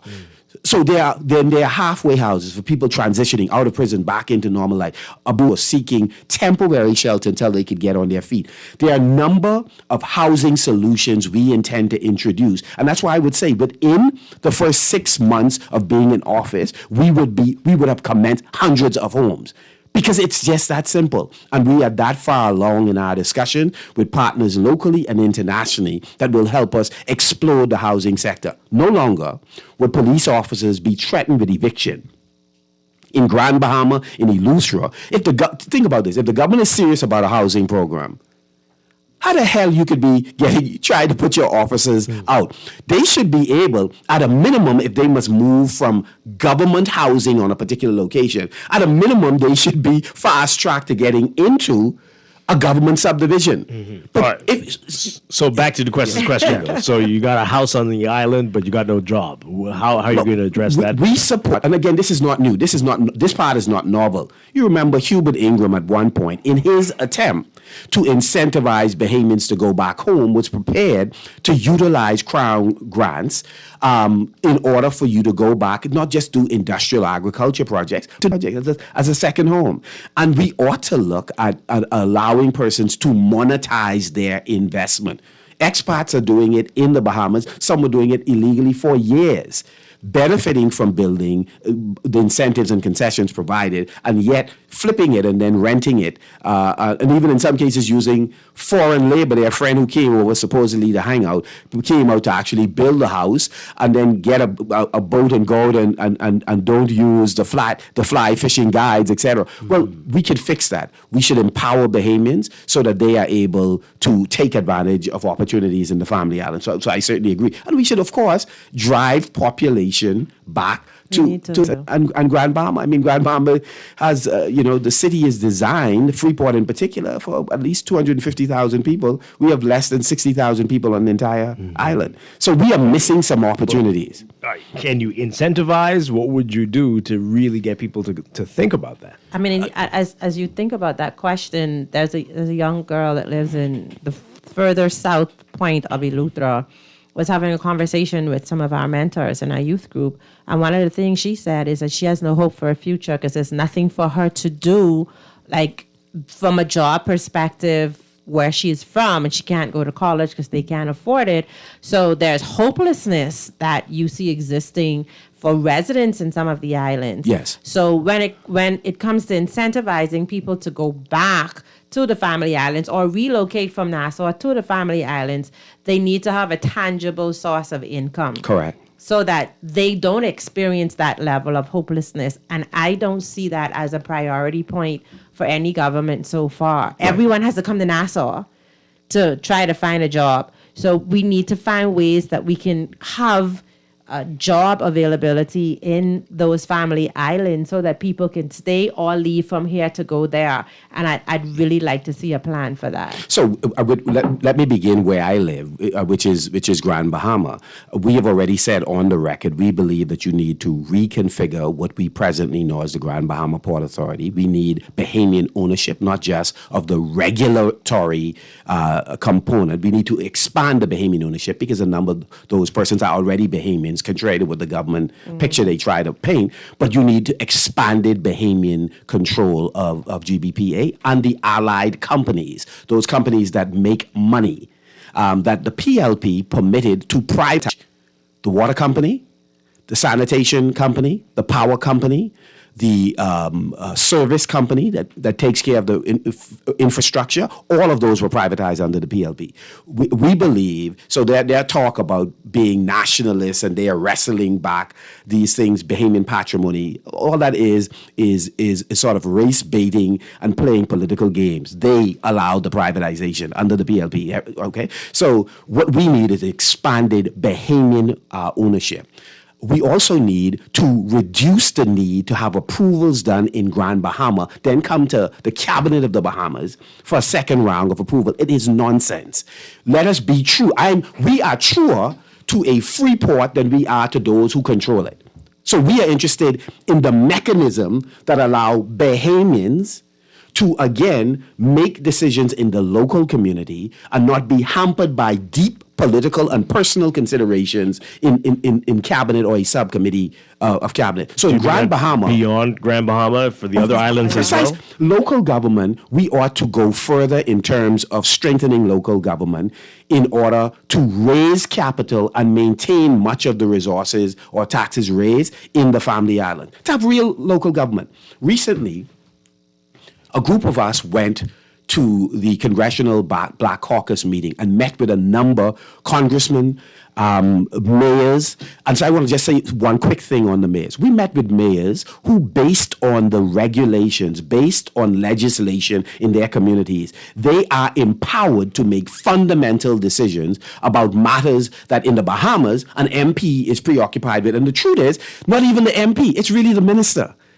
And so our people are the Prime Minister. Of course. And so what we need to do is greater decentralization.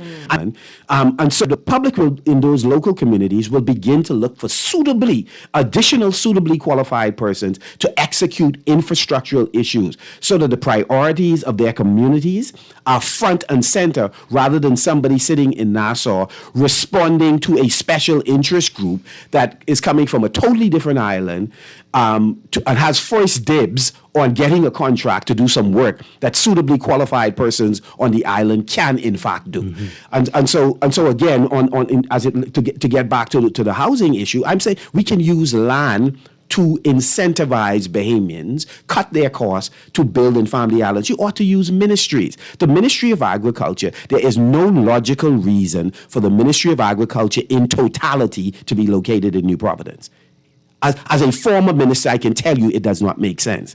Andros is a logical place where aspects of Ministry of Agriculture, the administration thereof, can be done there. So it is a discussion that this country, it's long overdue for us to now execute. Maritime affairs, we believe in many ways that Grand Bahama ought to be the center for looking at things like arbitration, looking at things in terms of maritime affairs.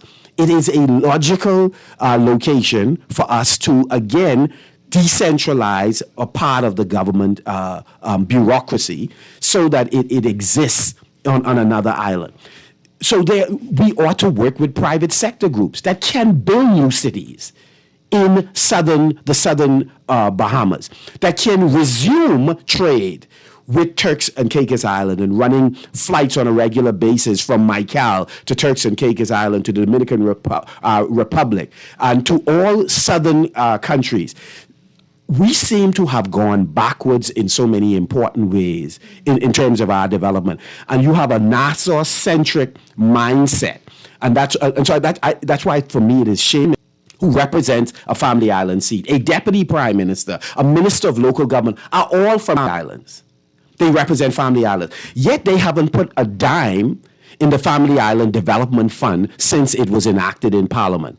Funds that can be ring-fenced, that they can't willy-nilly use for other pet projects of government officials, but are earmarked to dealing with critical issues, infrastructural issues in Family Islands. So where is the commitment from the Family Island Prime Minister, Deputy Prime Minister, Minister of Local Government?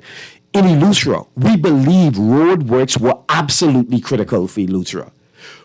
But ask those persons in Eleuthera, why isn't utility, water and light, which is unstable, why were they not even more important?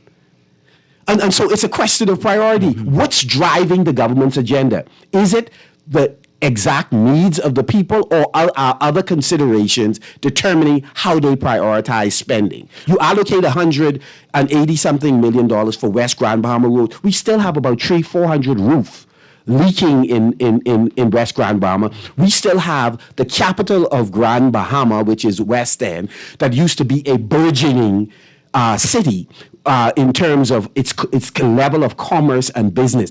Would it not make sense in an area that you control, east and west, to manifest what you hope to do in Freeport? So this is a government that's making Freeport. We can show you all what we are committed to do and what we can do. Well, for God's sake, you control the western part of the island, the eastern part of the island, and there is no example of your vision being manifested in east or west. We've got to come back and explore that. That's a big statement there. All right, we're going to get to the by-election in just a bit. I really wanted to get your view on what's happening with the protests they had over the weekend and the challenges we're seeing with public transportation in New Providence in general. What's your view on this? I mean, we've been talking about a unified bus system. The taxis don't pick up Bahamians, according to the stories from many, many people. We've got a crisis here. Sure. Just before we go there, let me just button up the housing situation to say to Bahamians, this is your single biggest investment, your home. It is important to transition more Bahamians from renting to owning, and at the same price point they are paying rent, that should be mortgage payments. We will change that. 2,000 homes being constructed is a realistic goal. Given the talent and the resources available in country and out of country, we're well on our way with that particular plan. We'll unveil shortly the various models and the entire financing mechanism. You have 25,000 homes in inventory that has been repossessed. That's on banks listing and etc. Abandoned houses. There are governments that are abandoned, many throughout the Commonwealth of the Bahamas and in New Providence. Why are we not putting those to productive use? So there's a failure of vision and execution, and we will be able to correct that once given a chance. With respect to transportation, a part of since we won't be able to unpack all of it on this show, let's start with leadership. The Progressive Liberal Party has a leadership crisis as it relates at the ministerial level. And we have seen that in the Minister of Transport, in how she has managed the taxi plate distribution. And before I comment on her, let me say for the time I served in cabinet, we made, in hindsight, a fundamental error in not allocating taxis who had been waiting. Some of them had been waiting a long time. And we should have. Because again, we had a responsible plan that was devised, and we should have released it and released it in totality. Having failed to do so, this government came in and they opened the floodgates, as in issuing more plates than the law allows. We will get that number. We will get that number, and there should be consequences. Because consider this for a moment. If you exceed what the law pegs as the ceiling for what you could allocate, some attorneys tell me then that every franchise that is issued beyond that number, let's say that number was 700, all of those franchises are now at risk, meaning the insurance, somebody can challenge whether the insurance is valid on a franchise that ought not have been issued. And then you have a series of potential legal repercussions for the government having made a decision strictly for political reasons, right? So you hand it out like candy, you create a glut in the market, and you then provide persons with a franchise that may not have the protection of law, right? So these are real issues. But you are obligated as a policymaker to say what you did. Did I give out 700, 800, 1,000? And who did I give them to? Can I publish the results? Was it my uncle, my cousin, my general? Who did I give them to? And so these are real issues that speaks to the quality and character of leadership. And we are concerned that the system is broken at many levels, but in large measure, it is being driven by inappropriate. Prime ministers ought to appoint the correct person to preside over the ministry, and the director for transportation ought to be similar. The government has had multiple controversies in the Ministry of Transport. Persons have been released. Some people have argued the government has sullied their name after removing them as controllers, etc., and the government would not answer it. And we are concerned if the government is causing reputational damage to Bahamian professionals in the public service and private sector, because the government, the prime minister, just savage with untruths. The food program and those that are work to feed Bahamians when governments were either unable to do so or unwilling in some cases, then the prime savage only to have been found out to tell untruths. Similarly, people are arguing in transport that under a cloud of suspicion, some people who should have gone, but others were characterized incorrectly. Doesn't the minister have a duty of care to explain why a number of people were released? Was there something inappropriate that was being done or not? They should remove the cloud from over honest people's head, and where there was a cloud, they should carry out the law to address them. This is an administration that can't seem to print license plates. I mean, license plates. They have problems with the disc. There are people who are driving without protection of law and insurance because of the government failure to do basic things. So they want to convince us that they are world class in terms of how they have rebound the economy, which has been a lie. We are still growing at 2% or less, while the cost of housing itself has increased by 14% over the last several years, right? Your salaries are not growing at more than 2%, but your costs, your light bill, etc., are growing exponentially. So focused ministers, public servants who would be treated with dignity, but at the same time be required to execute their job because they're being paid by the public purse. And what we do not have is that level of coordination by this administration. The new generation of leaders in the Free National Movement, we will not only be better than the PLP, we'll be better than our previous selves. All right. So do you agree that we need to allow ride shares to operate on New Providence, especially? Do we need to change the model of taxis where they are sitting waiting for tourists that are moving around trying to get fares from locals? What's your vision? Before you get to ride share, one thing we should have done is we should have created the right facilities out at the cruise port where men and women are able, those that are waiting, to do so with dignity. Help me understand why we could not have already created bathroom facilities and a proper rest area when we have modular structures that could have actually been put up and easily dismantled as we continue to expand the development. As we start to expand the development of Bay Street. Remember we had a comprehensive plan for the transformation of Bay Street, aided by the developers of the cruise port and the owners of real estate on Bay Street. One part of that was to create a healthy space for entrepreneurs, including taxi drivers, including hair braiders, and all of those ancillary services that are provided to tourists. So, understand the outrage that people are experiencing. Another part of our responsibility as government officials is to have a conversation with taxi drivers about the entire sector.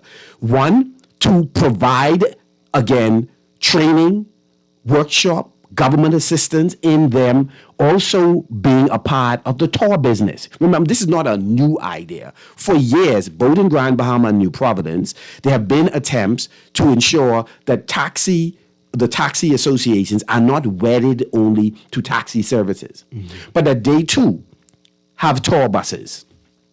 They too attend conferences overseas so that they are able to book groups that are coming to the Bahamas in advance of somebody boarding a cruise or boarding a flight. So we ought to work with our entrepreneurs, particularly now that you've created a glut on the market and you've just unloaded plates. And there are some who said they deserve and can't get. There are some who said they are being targeted to have plates retrieved. Let's put them in a room. Let's have a discussion about what is the way forward. Let me tell you something that we did. Well, we keep hearing a lot about them. Yes, we need to look out for them, but the public, we need assistance. What about us? We're more than the taxi drivers. No, disrespect to the taxi drivers. Rideshare is already currently cannot afford to buy cars. Let me say one final thing on this and transition to the rideshare. When I was minister with responsibility for fisheries, for marine resources, one of the things that a number of fishers discovered, and we worked with them to assist them, that catching and selling marine products is not the only, and sometimes it isn't even the most profitable way to make money. Some of them transitioned into catch and release, which is extremely lucrative. Fly fishing is incredible. Some learned that they could take tourists out on a tour to catch fish, and so the tours became an alternative way for somebody who was doing fishing in order to make money. Some got into providing supplies. I'm giving this example, Dwight DeQuesta, because I'm saying in the taxi business, there are other opportunities that if we work through the Tourism Development Corporation, the SBDC, Small Business Development, to help a number of persons who are not wedded to taxi as a lifelong occupation, but because they saw it as a way to make money, and now they're realizing they're not. The government, as well as the private sector, under the leadership of the unions, ought to be working to create economic opportunities for persons who presently are not making a living in that area. In terms of rideshare, that is a discussion whose time has come. It has. And so what we need, and this is an economic opportunity for persons who are also presently taxi drivers, to look at how do we modernize the system that is working in countries around the world, so that you do not displace the main people who have been in the business for years. So you take my point? So in other words, taxi drivers ought to have a pride of place in the innovations we are considering relative to improving ground transportation for Bahamians. And so I support having a discussion with the unions, but more important than the unions, with the drivers themselves about what are some innovative ways that we can help you make money in addition to what you're presently doing, which is whether it's at the airport or whether it's at Prince George Dock lining up. And so those are discussions that we would be interested in leading. And I think as we should be entrepreneurially minded in leading these discussions. All right, so we'll have you back for full transportation discussions. We need to talk about the bus system and whether I'm it's time serious. to move on beyond traffic that on as the well. road. All right, so the by-election. How are you feeling? How's it looking for the FNM and for Brian Brown? Well, it's not about the FNM or Brian Brown. It's really about the people of Golden Isles. And so when you ask the question, how are things going for them, they will tell you not well. They will tell you that they are extremely surprised that the government has found the wherewithal after 4 years to recognize the roads that they had been petitioning to be paved. They didn't get around to doing it. And so we say to people the by-election is not about Brian Brown, Michael Pintard, or the FNM and our prospects for the future. It is about the prospects for the future for the residents of Golden Isles.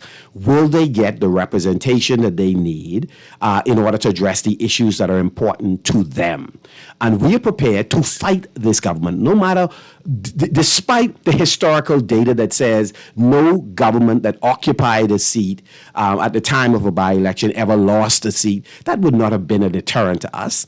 Our role is to provide the best possible leadership option for residents and put that person before them. In the case of Brian Brown, we didn't have to put him before them. He had been with them 25 years as a resident. He'd been with them for more than a decade as a community worker, and indirectly in politics for more than 8 years as an advocate for their issues. First running Warren's campaign, and then secondly offering himself in 2021. And so we are optimistic. We do not believe that the by-election by the PLP, the BUY election that they have going on, is going to be successful. We do not believe the storytelling that they did in West Grand Bahama made more than $500 million worth of promises that they summarily or quickly abandoned afterwards. We do not believe that that approach will be successful in Golden Isles. And we ask those persons in Golden Isles to ask the people in West Grand Bahama and Bimini, what has the government done with the $500 million worth of promises and commitments that they made? How important is it to win this by-election? For the people of Golden Isles, it is extremely important. Representation that if you live in Adelaide will address the transportation issue if you don't have a vehicle or you don't have somebody who's going to share their ride with you. You have to struggle to get from Adelaide to Bacardi Road in order to jump on a bus because it isn't cost effective to many entrepreneurs, they say, how important to go there. Is it to you? No, I want to answer. I mean, I'm here representing Bahamian people. I'm not representing myself. I'm going to be good regardless of what happens with this election, by-election, or general election. Well, I just want to ask. So this is not. So that's what I'm saying. So I'm good. It is not about me. It is about the people in Adelaide who need transportation, which we will be launching before Monday of next week.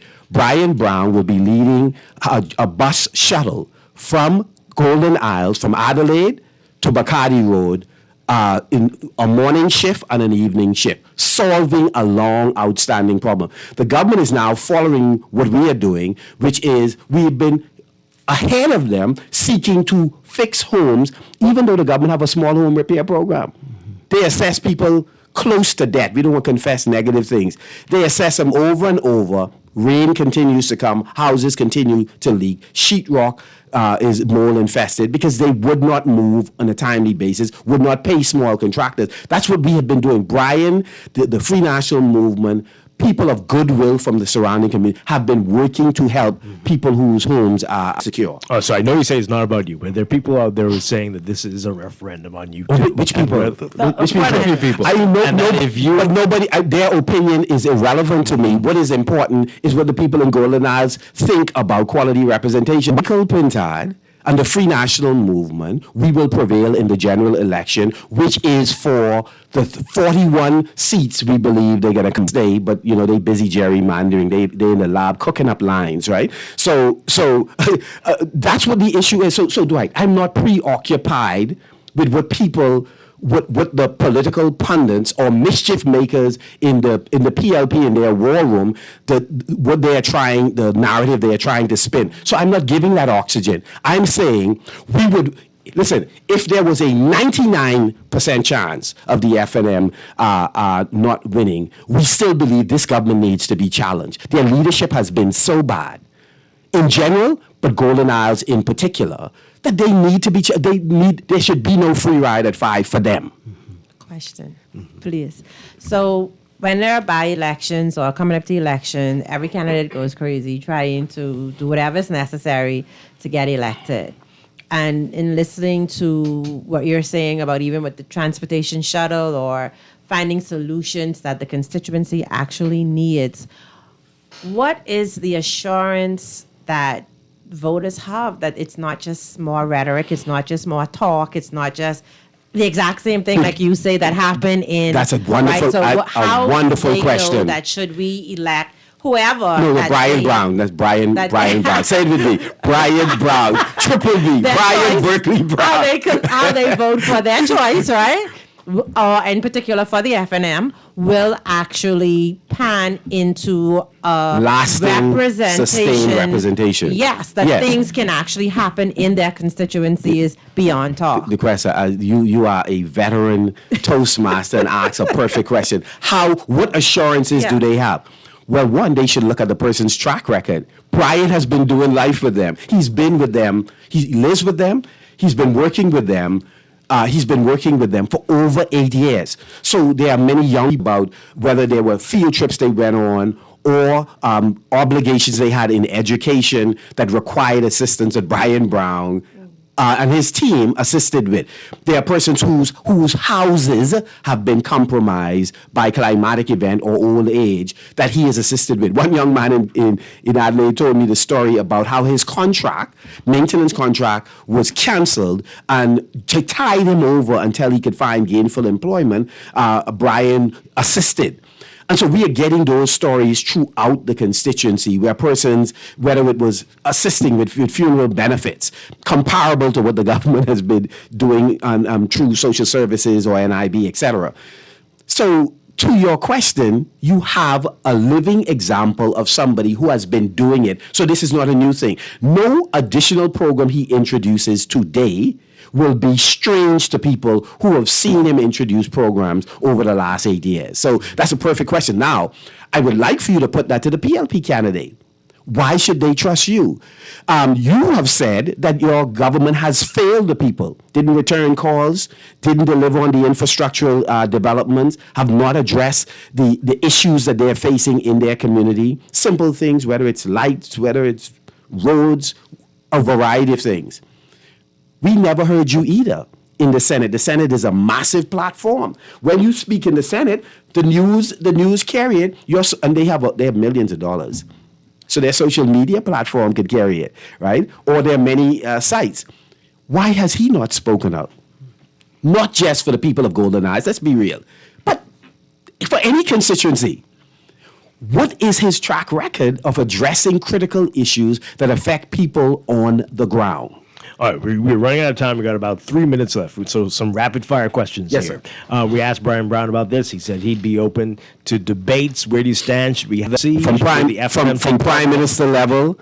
to all other levels, we should debate. If the Prime Minister likes to talk about his wealth of experience, which has not, of course, benefited the people of Cat Island, Rumkey, and St. Salvador, Columbus will still recognize it if he comes back because of a failure to put infrastructure and an ecosystem in place so that children could dream of returning home and having a fair chance at work. So we support debates. Do you agree that we should adjust the legislation on by-elections within a year of the general election? If somebody dies, should we use all this money campaigning, or should there be something different? I'm open to a consideration of election, of a legislation, or some policies being put in place to not to have this happen. But the government needed a temperature check, so they're spending the backers, those people who they've given a whole host of contracts to. They're spending public money and they're spending some other money because we know what time it is. We saw in West Grand Bahama who was on the road putting that money on the road. So they're spending all of that money as a temperature check of where they believe the population is. What we do know, by the grace of God and the will of the Bahamian people, when the general election is called, they will be gone. And we can start with Golden Isles. We will fight tooth and nail to provide quality representation for those people. And so for us, it's no retreat, no surrender. We got a whole lot more to ask you about, but we're out of time. One final thing. I want to ask you about Fox, not your Dr. Fox, Rick Fox. The comments he's making, the posts he's doing, and he's been critical of the Golden Isles process as well. What do you make of that? Do you know what's happening here? Is he... Rick Fox is a nationalist. He loves the Bahamas. He loved the Bahamian people for the Prime Minister, but he's a realist. He knows that we could do better as a people. He had to leave the Bahamas to go overseas to find opportunities that empower him to come back and empower Bahamians. So I support people like him and anyone who wishes to create the kind of Bahamas where our children can dream of coming back home, because there are opportunities, and the opportunities are not tied to who you are politically connected to. Is he affiliated with the FNM? So is he running with the FNM? He's a Bahamian. We would certainly welcome him. So again, Rick Fox, good man. Nicholas Fox, good man. He has Fred so could funnel up. I've never seen a minister so betwixt and between. You know, so the incoming member for Fox Hill would be wonderful if he could be joined by another Fox in another area. We say to the minister with responsibility for fisheries, for local government, to national security, protect Bahamian fishers who are out on the sea having to fight Dominicans, and even on Bahamian vessels, this government has found a loophole to put others whose fishing practices are alien to us and harmful to our environment. And so I stand with Bahamian fishers today, and to let you know the same intensity with which we fought for you when I was minister, we're going to bring that back as we take over the government of the Commonwealth of the Bahamas. All right, so we're going to have you back to talk about transportation and the food program, and the need for the Prime Minister to immediately apologize for savaging the reputations of good people who helped to feed this country during one of its most difficult times. Marco City, I love you more than cook food. All right, Michael Pintar, thank you so much for being here this morning. Appreciate you. We're going to break for news. When we come back, we're talking the Bahamas Pharmacy Association, a whole lot more Morning Blend on this Tuesday morning here on Guardian Radio 96.9. Stay with us. To be a Bahamian, oh, I'm proud to be a Bahamian. God gave this land to me. I'm proud to be a Bahamian.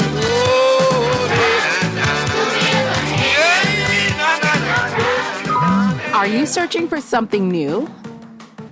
Something exciting? Your dream job in paradise? Well, look no further. Royal Beach Club Paradise Island is hiring.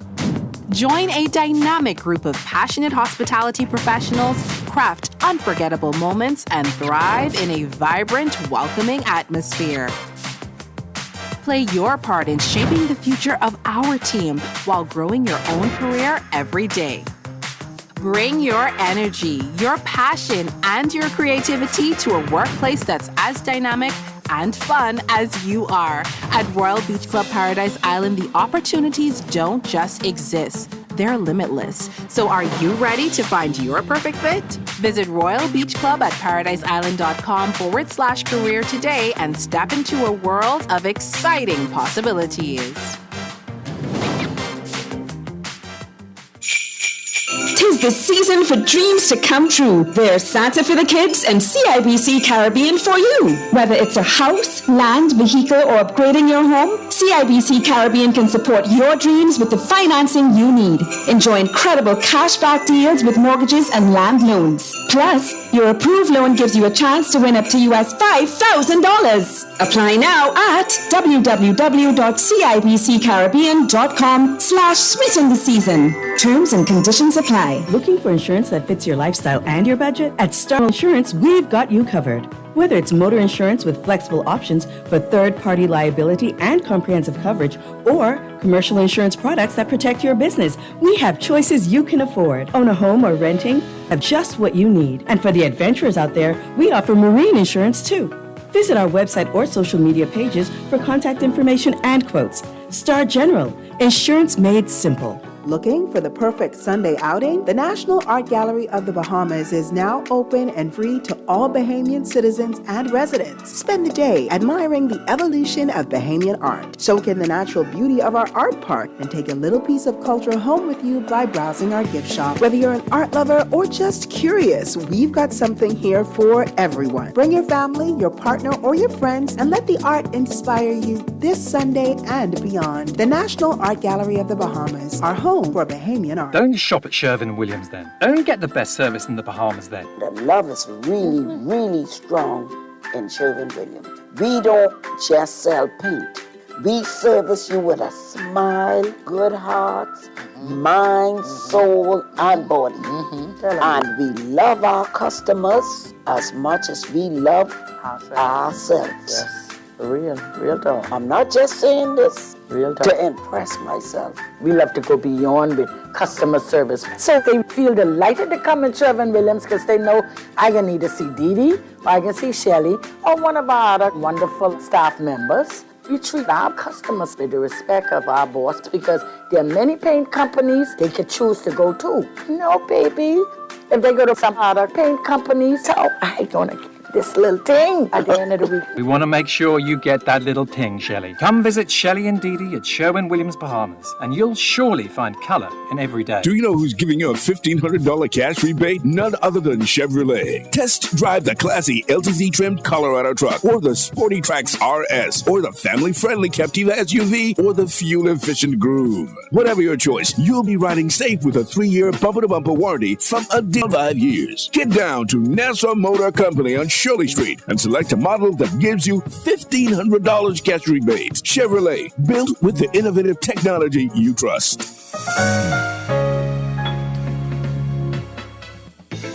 Don't wait for a storm to arrive. Stock up on hurricane supplies, make home repairs, purchase a generator, and more this hurricane season with a Fidelity personal loan.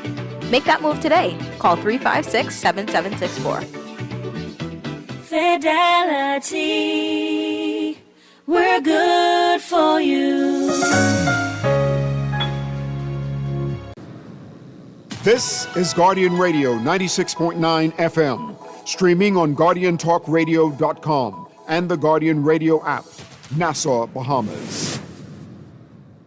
Hard work and opportunity are the keys to success. I started as a packing boy, a bus boy, and a space cleaner. Now, I'm a businessman and a lawyer. As chairman of BAIC, I focus on creating new opportunities for Bahamian entrepreneurs and farmers. I'm Darren Pickstock, candidate for the PLP in Golden Isles, and help with concerns big and small. Let's work together to create new pathways to security and success for more Bahamians. This has been a paid announcement by the Progressive Liberal Party.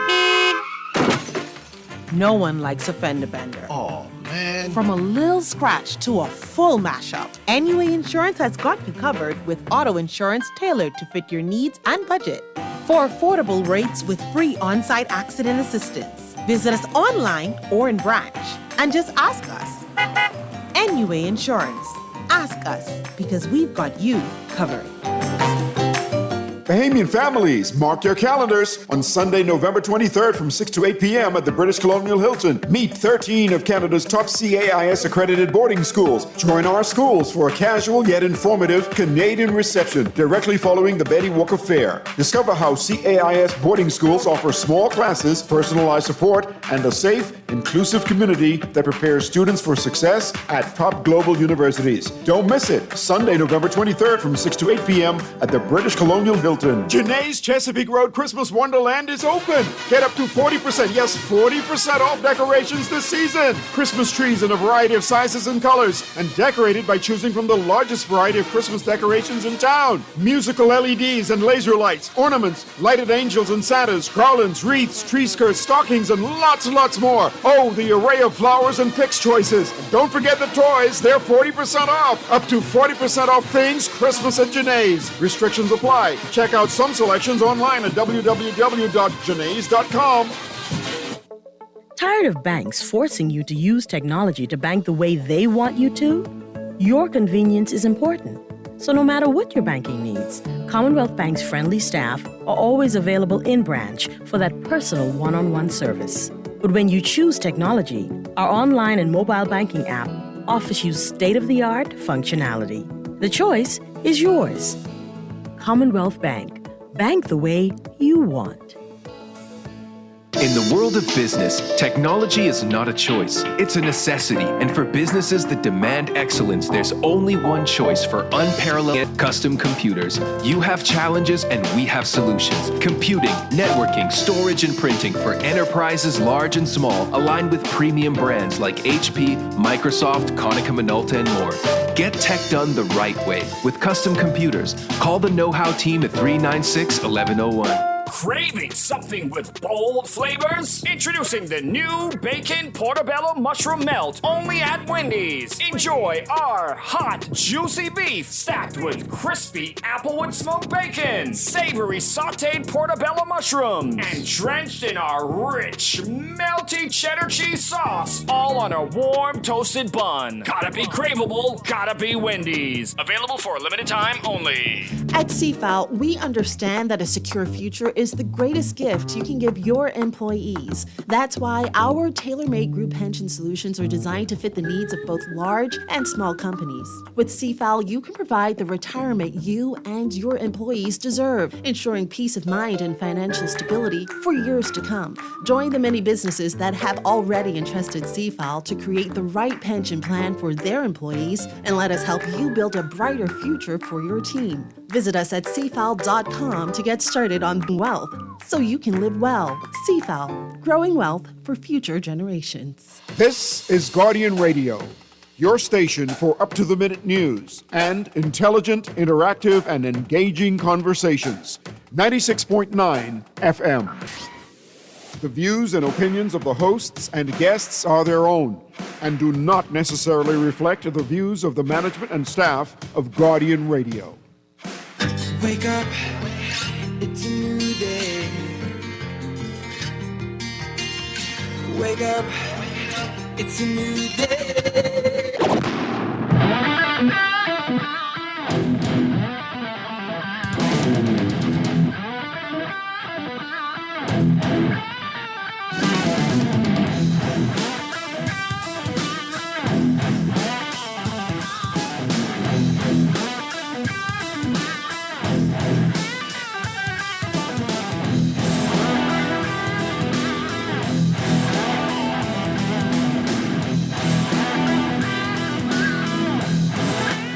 Good morning and welcome to Morning Blend Business on this Tuesday, November 11th, 2025. Welcome back to our Morning Blend listeners. Once again, I'm Dwight Strachan along with DeQuesta Dean, and it's Pharmacy Week. And this morning we are talking with the Bahamas Pharmaceutical Association. We've got President Dr. Marvin Smith and honoree this year, Grega McPhee. Good to have you all with us. Welcome back. Good morning. All right. Good morning. It's always a pleasure to be back on Morning Blend. This is only the second time I've come into Chester's been here. Most of the time it's me and you and Chester for some reason. Because you come on Wednesdays, you need to come on Tuesdays. If you want to solve that problem, Tuesdays is after Monday Night Football. Okay. Okay. So we'll get you after January then. Yeah.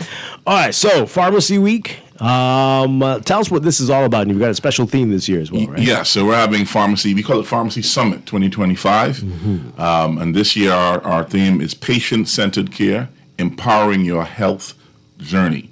And what we're really trying to do is promote the role of pharmacists in helping our patients to really see that they are the pilots of their healthcare journey. Us, along with the other healthcare workers and professionals, we're simply here to make sure that your health journey is successful. So you, as the patient, you need the information. Come to us, or we have to come to you.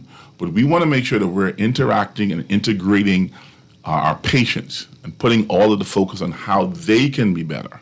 And so what you're going to find in this particular week, we're doing church services. We're working with the Salvation Army all month as our charity. We are going to be having continuing education on a number of chronic disease areas and also looking at some things that impact some of our special populations, cancer. And on Sunday, sickle cell. We're doing a major push on sickle cell because that's one of the emerging issues that's coming out in CARICOM. We're seeing the numbers of sickle cell really explode within the region. And if you don't know, they don't test for it mandatorily unless you ask. Yeah. Some countries are doing testing at birth. Others are looking to do it a year in. We're advocating that this should be done at birth. What do we do here? It's basically on request. Oh, wow. Okay, and so we have partnered with the Sickle Cell Association, our local Sickle Cell Association here. And on Sunday, we're doing a panel discussion where we're going to have Dr. Sinkwe Brown, Mr. Gregor McPhee right here too. So we have a doctor and a pharmacist presenting, and then we're bringing in two young ladies, very successful young ladies, who are living with sickle cell, Decresia Bartlett and Kristen Roll. And they're going to give their experiences to educate us as pharmacists and the public what they go through and how we can help. And we're broadcasting this throughout the Caribbean. We're doing it in conjunction with the Caribbean Association of Pharmacists. Okay. All right? And so we're taking the Bahamas to the world, man. This is what we're doing. All right? The other thing that we're Before doing... you go on, I mean, do we know why it's increasing?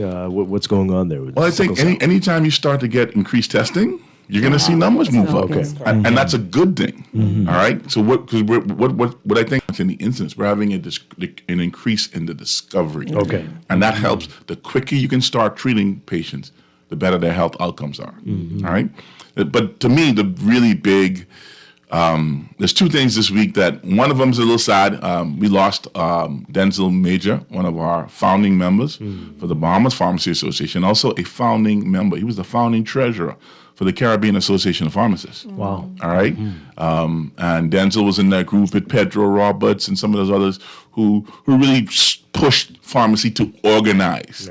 Right? And his funeral is going to be on Friday.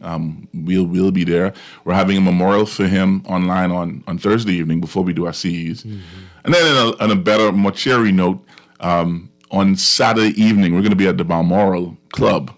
And we are going to be having our awards gala. And we are going to be honoring, this year, we're honoring female pharmacy trailblazers. All of our awardees are females.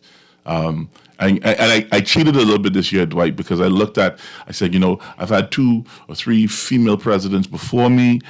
It's looking like I'm going to have 2 or 3 female presidents after me. I said, I can't let none of these wonderful ladies get stuck where they want to honor their female colleagues and people think it's self-service. I said, as the male president, this year we're going to make sure that we honor our female trailblazers. How big of you? I'm telling you. But you opened the door for the questions about, what about the men? Well, we've been honoring the men over and over again, all right? And I think that's because when we look at a lot of our foundational folk, those are men. But even if we go further back from then, people like Gertrude Burnside and those, they were training some of these men, all right? And so I felt it was really important for us to acknowledge the role and the emergence of strong female leaders who have come through pharmacy. Yeah. And so we're honoring wholesale, retail. We're honoring Shagrega as one of our leading continuing education presenters, not just here, but throughout the Caribbean. Yeah. Right? We're honoring people who've worked in the public service. We're honoring technicians. And one of the highlights for us this week is we're going to be giving the E. Pedro Roberts Lifetime Achievement Award, which is the highest award that we give. We're going to be giving it to Anne-Marie Roberts, Mimi Roberts, his daughter, Okay. who has been an executive both for the association here and the Caribbean Association for over 20 plus years, and has worked in pharmacy for almost 4 decades, and she's going to get her father's award. Okay. Wow, You know? that's wonderful. And this past August, Mimi was awarded the second highest award that the Caribbean Association of Pharmacy gives, which is the Caribbean Pharmacist Primus. And it's an award. She's the 5th Bahamian to receive it and the first female to receive it. Yeah. Okay, great. Wow. Congratulations. All right, so you said a lot. We want to get to the honorees in just a bit, but maybe Charles Gregory, you can answer this too, right? Yeah. So you said it. You had a couple of women presidents before you, and you suspected after you there'll be. So what's happening? You're seeing a shift. Is it more women in this field now, or what do you see? There have always been more of us. Oh yeah. There have always Get been right more to of that us. mic there for us, please. But I think the thing is, when you have a lot of young females who are being educated about what pharmacy is all about, and I think that's where I come in. A lot of people don't know about pharmacy. We don't have like a pharmacy cadet program.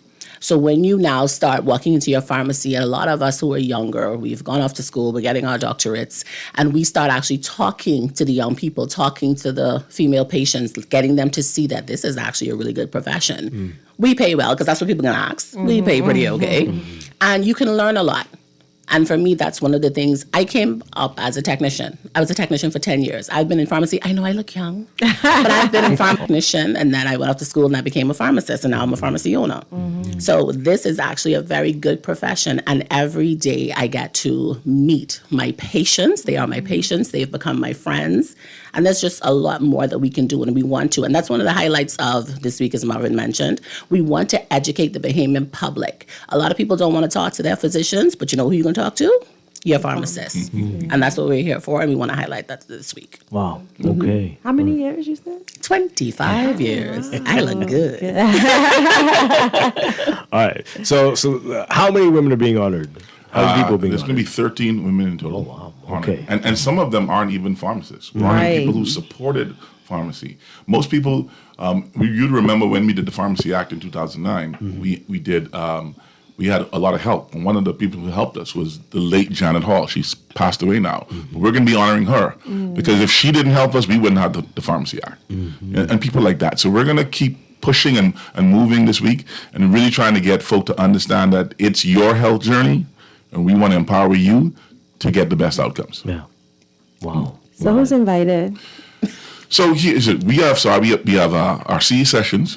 We have our own on Wednesday night. The CE sessions and tonight, opening ceremony. What is a CE session? Continuing education. Okay, so right? just want to make sure. Yeah, and then on Thursday we have another one. So tonight it's going to be on chronic diseases.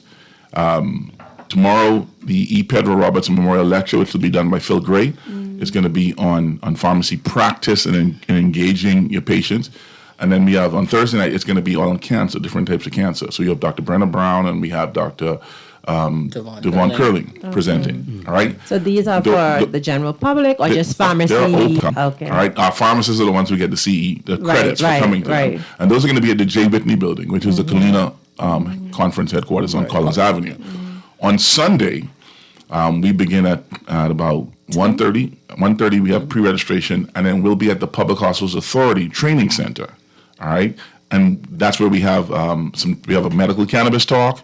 We have a talk on eye diseases and treatments. And then we have the sickle cell talk, which is a 2-hour panel discussion. And again, that's open to everybody. And we're going to send flyers out. If you can't make it, there's Zoom. You can Zoom in. That's going to be an absolute free to the public. Come on down. All right? All or just Sunday? All. All by Zoom? We'll be all by Zoom. Okay. And also, like I said, for that particular panel discussion, you're going to be able, as somebody in the public, to call in on Zoom or come there and ask your questions. We're going to be giving free sickle cell testing Sunday morning from 10:30 a.m. to 1 p.m. in the parking lot of Prescription Parlor on East Street. Why would somebody need to get tested? Like, do you need to see symptoms or like just a random person who says, hey, let me see if I have this genetic one of the component? things, no, and that's important. You need to know whether or not you have that genetic component because many persons end up pairing with other persons and you don't know you have sickle cell. So now your child is born and because of the nature of the disease, which is you have your sickled red blood cells moving through your veins, it's incredibly painful. Okay. So as you grow up, as a girl and you're having your periods, it's almost a lifestyle of pain, which is difficult for people to understand. It really does affect your quality of life.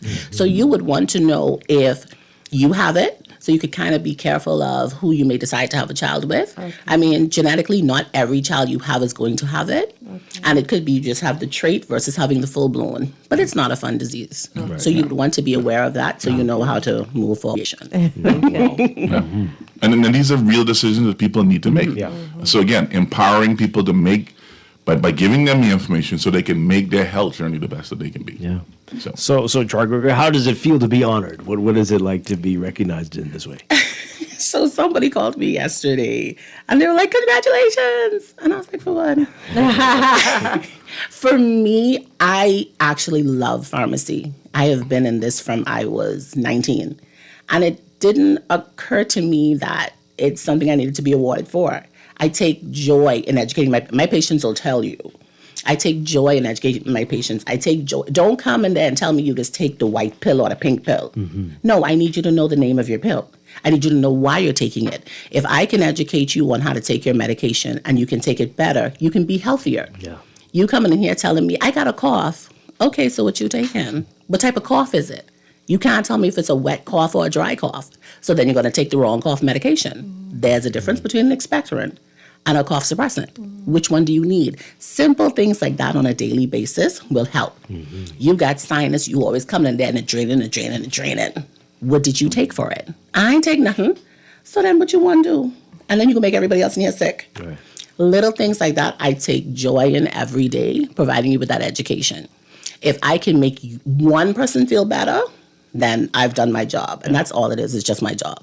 But it doesn't feel bad to know that it's recognized and it's appreciated. And Greg is being modest. The truth of the matter is, when we look back at how many, so we have to do continuing education credits every year, 20 of them, to be relicensed, right? Greg has not just presented more CEs than any other female in our country. But when we looked across the region and what she's done across the region in different nations. I may have done Jamaica and the Cayman. Yeah, she's done Trinidad. a lot. So we wanted, we wanted to say, hey, we see you. Right. We honor you. We're proud of you. Right. When our people do well on the global stage, we have to be the first ones to say, hey, good job. And that's not we're not as good at that in the Bahamas, I can tell you, as some of our Caribbean colleagues. Yeah. Right? They will big up their folk right away. We sometimes drag. And that's one of the reasons why I wanted to make sure this year that we really did this and honoring our female trailblazers, because you know what's important, right? When you see yourself in somebody else, that's what inspires you to do what you want to do. And All right? I hear your passion, even though you have the modesty that Marvin is talking about.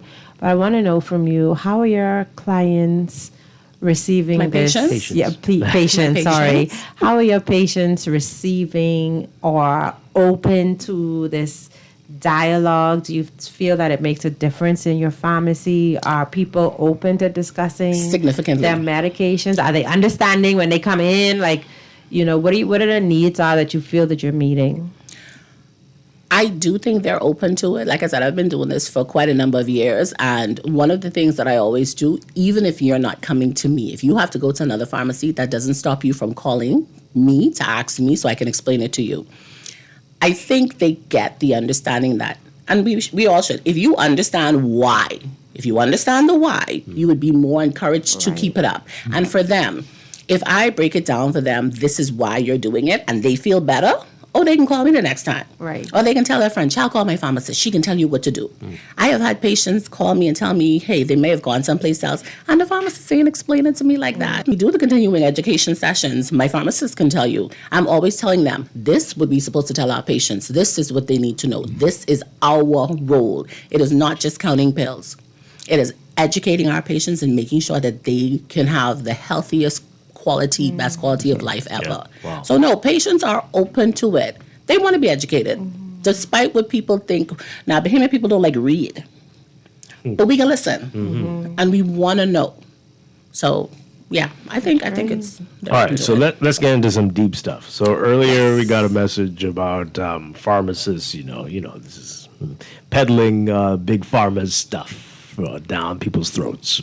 What do you? I chuckle. Normally these folk don't wake up early enough to get on your show. Normally I get them on naughty show. Oh no, they are up before we get on. So getting upset at pharmacists for selling pharmaceuticals is like getting upset at a car dealership for selling cars. All right, people need cars. All right, and if you have a good car. If I know you coming in and you need a car for your family, I sell you a sedan. If you come in and you need something for your business to move stuff around, I sell you a truck. Okay? As pharmacists, our job is not to sell you something because it's on our shelf. It is you've come in with a need. Let's try to fix and fit what we have to your needs. And that's a part of being the entire healthcare team. Right. One of the things people don't understand is that one of the areas that we do a lot of CE in is natural medicines. All right. We often talk about non-pharmaceutical treatments and ways that you can not have to get, and not just on prescription, non-pharmaceutical treatments. Diet. We talk about diet. We talk about lifestyle changes. All of these things. Because if you have a healthy patient, if you make a patient feel better, and the money down the road, a healthy patient who lives 60 years as a customer is much better than a sick patient who lives 6 years. Yeah. But can I put a plug in right there? And I'm going to mash some corns right now, my behemoth in public. Speaking of diet, as much as we may tell people, go and exercise, go to the gym, go walking, go swimming, do you know one of the calls that we as pharmacists get on a regular basis now? Hey, you ought to sell that little injection. Everybody wants an injection to help them lose weight. It's supposed to be to help treat your sugar, but everybody wants to lose weight. That injection is like $700-800. So you're talking about me making money. But you could go to the gym, pay your little $100 a month. You could go walking for free. They love Big Pharma there. Exactly. Right. So you have no problem supporting Big Pharma to lose a couple pounds. Yeah. But you don't want to go walking, or when I tell you to eat a particular type of way, you don't want to eat that particular type of way. Yeah. It's really, and we have no manufacturing companies here.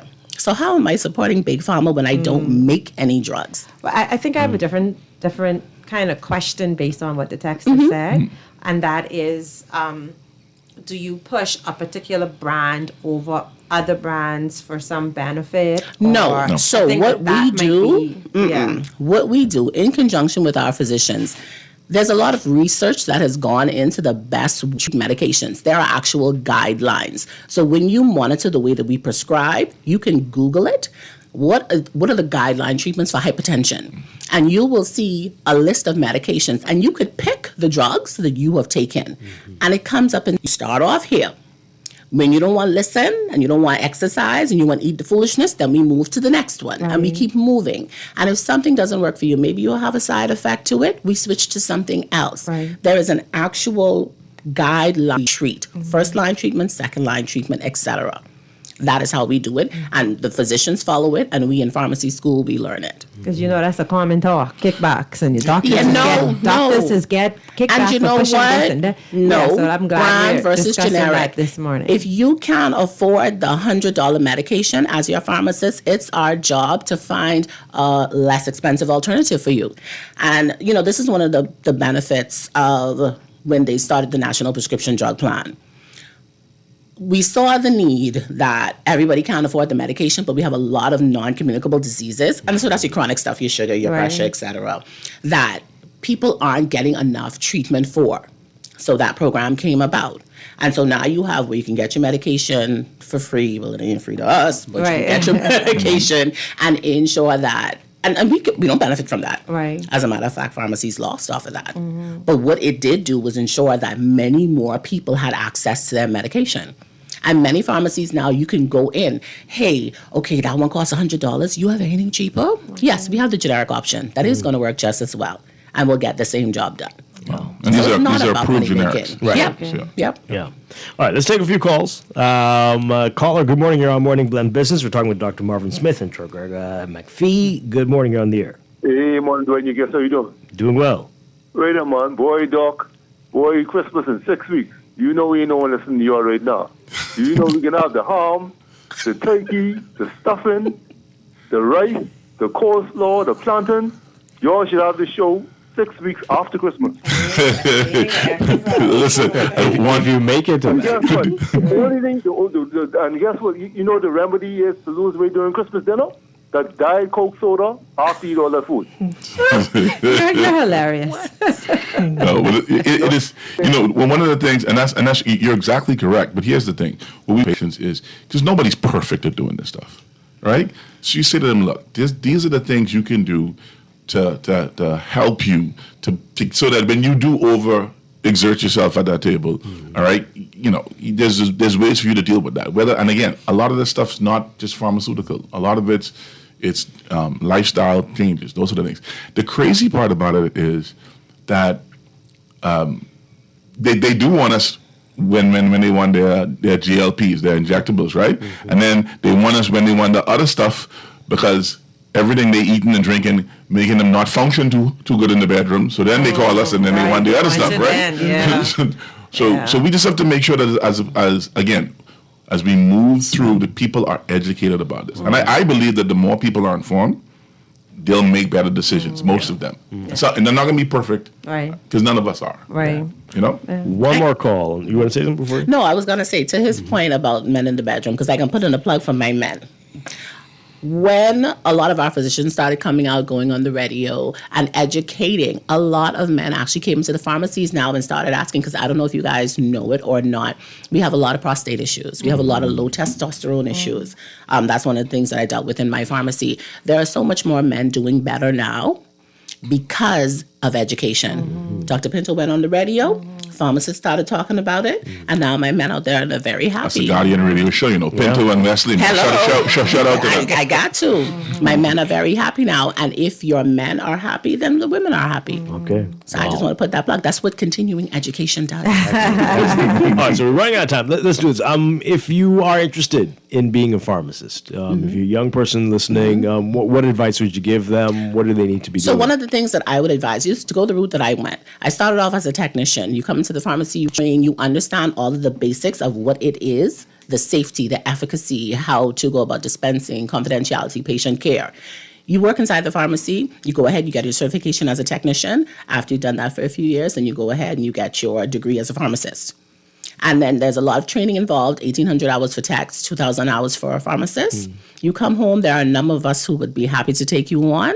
And let's educate the Bahamian public. Let's do it. Yeah. And reach out to the association. We're on Facebook. If you reach out to us and say, I'm a student or I'm a young person or, hey, I'm somebody who wants to switch careers and I'm interested in it, reach out to us. We can help guide you through all of those processes. Nice. And one more time for the event, if you want to attend, what should you do again? We are 6:30 every evening at the J. Whitney building. That's Tuesday, Wednesday, and Thursday. Wednesday is our opening ceremony. That's going to start at 7:30. All right. And then on Sunday from 1:30 is registration, 2 p.m. to 7 p.m. We're at the Public Hospitals Authority, Building A, the training centers. All right. If you want tickets to come celebrate with us, pharmacists, they're only $65. Don't ask me how we got Balmoral for $65. All right. Somebody had to sell a kidney, but we're going to be there on Saturday evening at 8 p.m. And the tickets are only $65. And sickle cell testing. And the sickle cell testing Sunday morning in the parking lot of Prescription Parlor on East Street. That's one right next to Little Generals, right? And they're going to be from 10 to 1. They'll be doing free sickle cell testing and patient education there. Yeah. Okay. Right? Well, congratulations again. Thank you so much. Rebecca McPhee, thank you very much. Congratulations. This is my last one before I leave the presidency for the association. So I'm trying to make sure that we have a good time. Good job. You just reached. This is my second time around. Oh, okay. All right. So, well, thank you for being here. Dr. Marvin Smith, thank you both for being here. Appreciate it. Thank you. It's been a pleasure. And congratulations to all the honorees. And have a great time this week. Take a break and be back to wrap things up with Morning Blend Business right here on Guardian Radio 96.9.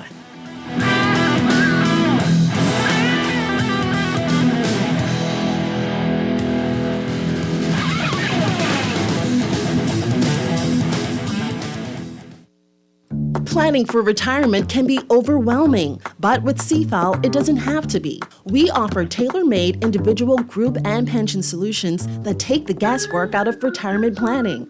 Whether it's for you or your company, don't leave your future to chance and let the trusted hands of CFAL's experts guide you toward peace of mind and financial stability.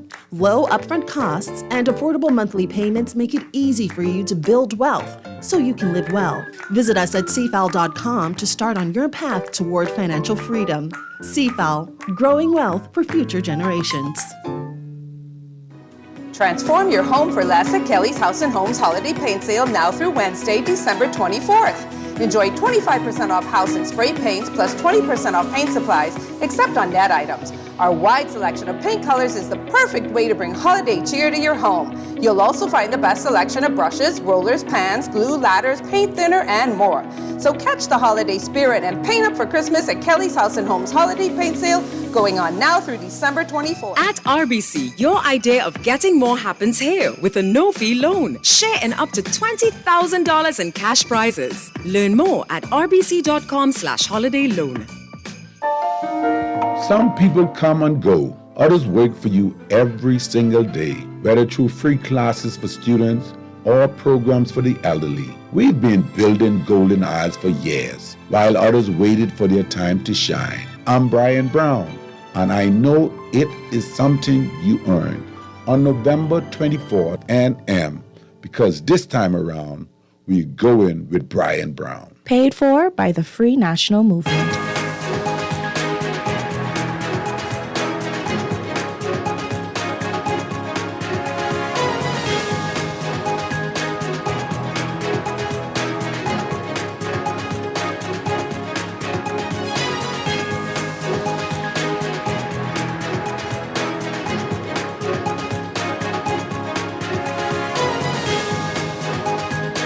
It is time for your morning business report brought to you by CFAL. President of the Bahamas Hotel and Tourism Association, Jackson Weech, says that they want clarification on the Bahamas Customs Management Amendment regulations for 2025 that prompted an overnight hike in cruise permit fees in July. Weech was responding to Guardian business queries on Thanksgiving and Christmas season bookings. He says that they continue to hear concerns from some business owners and operators in certain pockets of the industry, like marinas and resorts with marina facilities, suggesting that the optimism felt by many is tempered. He said marinas whose target market include short stay and spur-of-the-moment mariners, boat owners who travel from South Florida to mariners or marinas in perimeter islands like Abaco and Bimini have apprehensions, including low-level booking additional high season. BRIA, Bahamas Real Estate Association President Carla Sweeting, telling Guardian Business that Airbnbs have absolutely impaired the home inventory, exacerbating the seller's market. Sweeting, responding to comments made by Minister of Housing and Urban Renewal Keith Bell, that there is a worsening housing crisis causing crowding and rent rises, said that Airbnbs have distorted the housing market. She says, quote, if you do your own research, go on Airbnb, Vrbo, HomeAway, and there are a couple of local companies that have popped up that are doing vacation rentals, where they take on vacation rentals and they handle everything from booking to cleaning it. There's a couple of locals that are doing the all-in-ones as well. She gives more of what's creating challenges in today's Guardian Business section. And AML Foods is hoping to reopen its Old Trail stores that were destroyed by fire in April by November of next year. The company is temporarily using the old Milo Butler warehouse on Montrose Avenue to stage Costrite Club goods for pickup and delivery services through an online shopping portal. AML's Vice President of Marketing and Communications, Renee Bastien, says that the warehouse allows for Costrite members to shop online for pickup or delivery to their home or business, while Family Island customers are able to receive free delivery to the mailboat of their choice. She says members can also renew their membership online, or new customers can purchase a membership through the same portal. Overseas, the U.S. Senate passing legislation to reopen the government, bringing the longest shutdown in U.S. history closer to an end, as a small group of Democrats ratified a deal with Republicans despite searing criticism from within their party.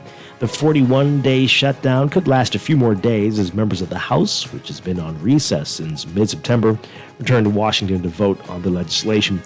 U.S. President Donald Trump has signaled support for the bill, saying Monday that, quote, we're going to be opening up our country very quickly.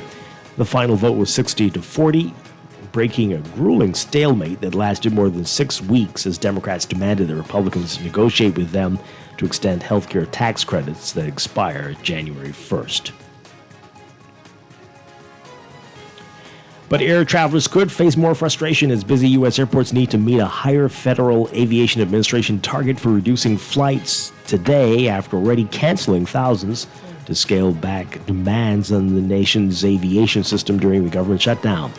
The FAA ordered domestic airlines last week to drop 4% of their flights at 40 major U.S. airports, saying absences and signs of stress among traffic controllers made it imperative to act in the name of canceling more than 7,900 flights since Friday. The goal for cutting flights is set to rise to 6% today and again 10% on Friday. More than 1,100 flights were canceled Tuesday, according to Fly2Air, a website that tracks air travel disruptions. It's unclear exactly how many additional flights would need to be canceled for the day. In your Market Watch, recapping trading on the BISX from Monday, your market movers: Doctors Hospital moving 984 shares, closing at $5.19 unchanged. Consolidated Water up 11 cents, closing at $6.96. Emira Incorporated up 7 cents, closing at $11.78. The BISX All-Share Index closing at 3,050.04, down 0.12. That's your Market Watch, and that is your morning business report brought to you by CFAL, growing wealth for future generations.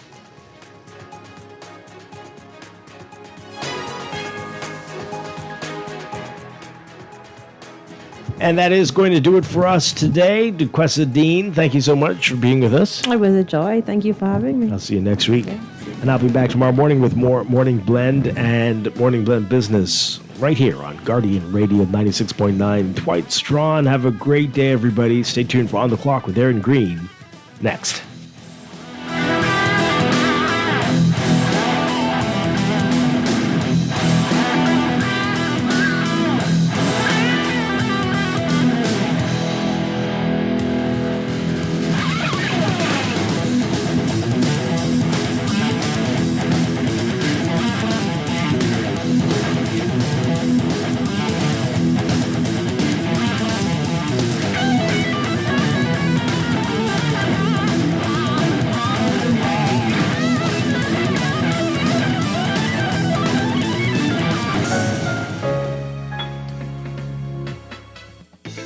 Don't wait for a storm to arrive. Stock up on hurricane supplies, make home repairs, purchase a generator, and more this hurricane season with a Fidelity personal loan.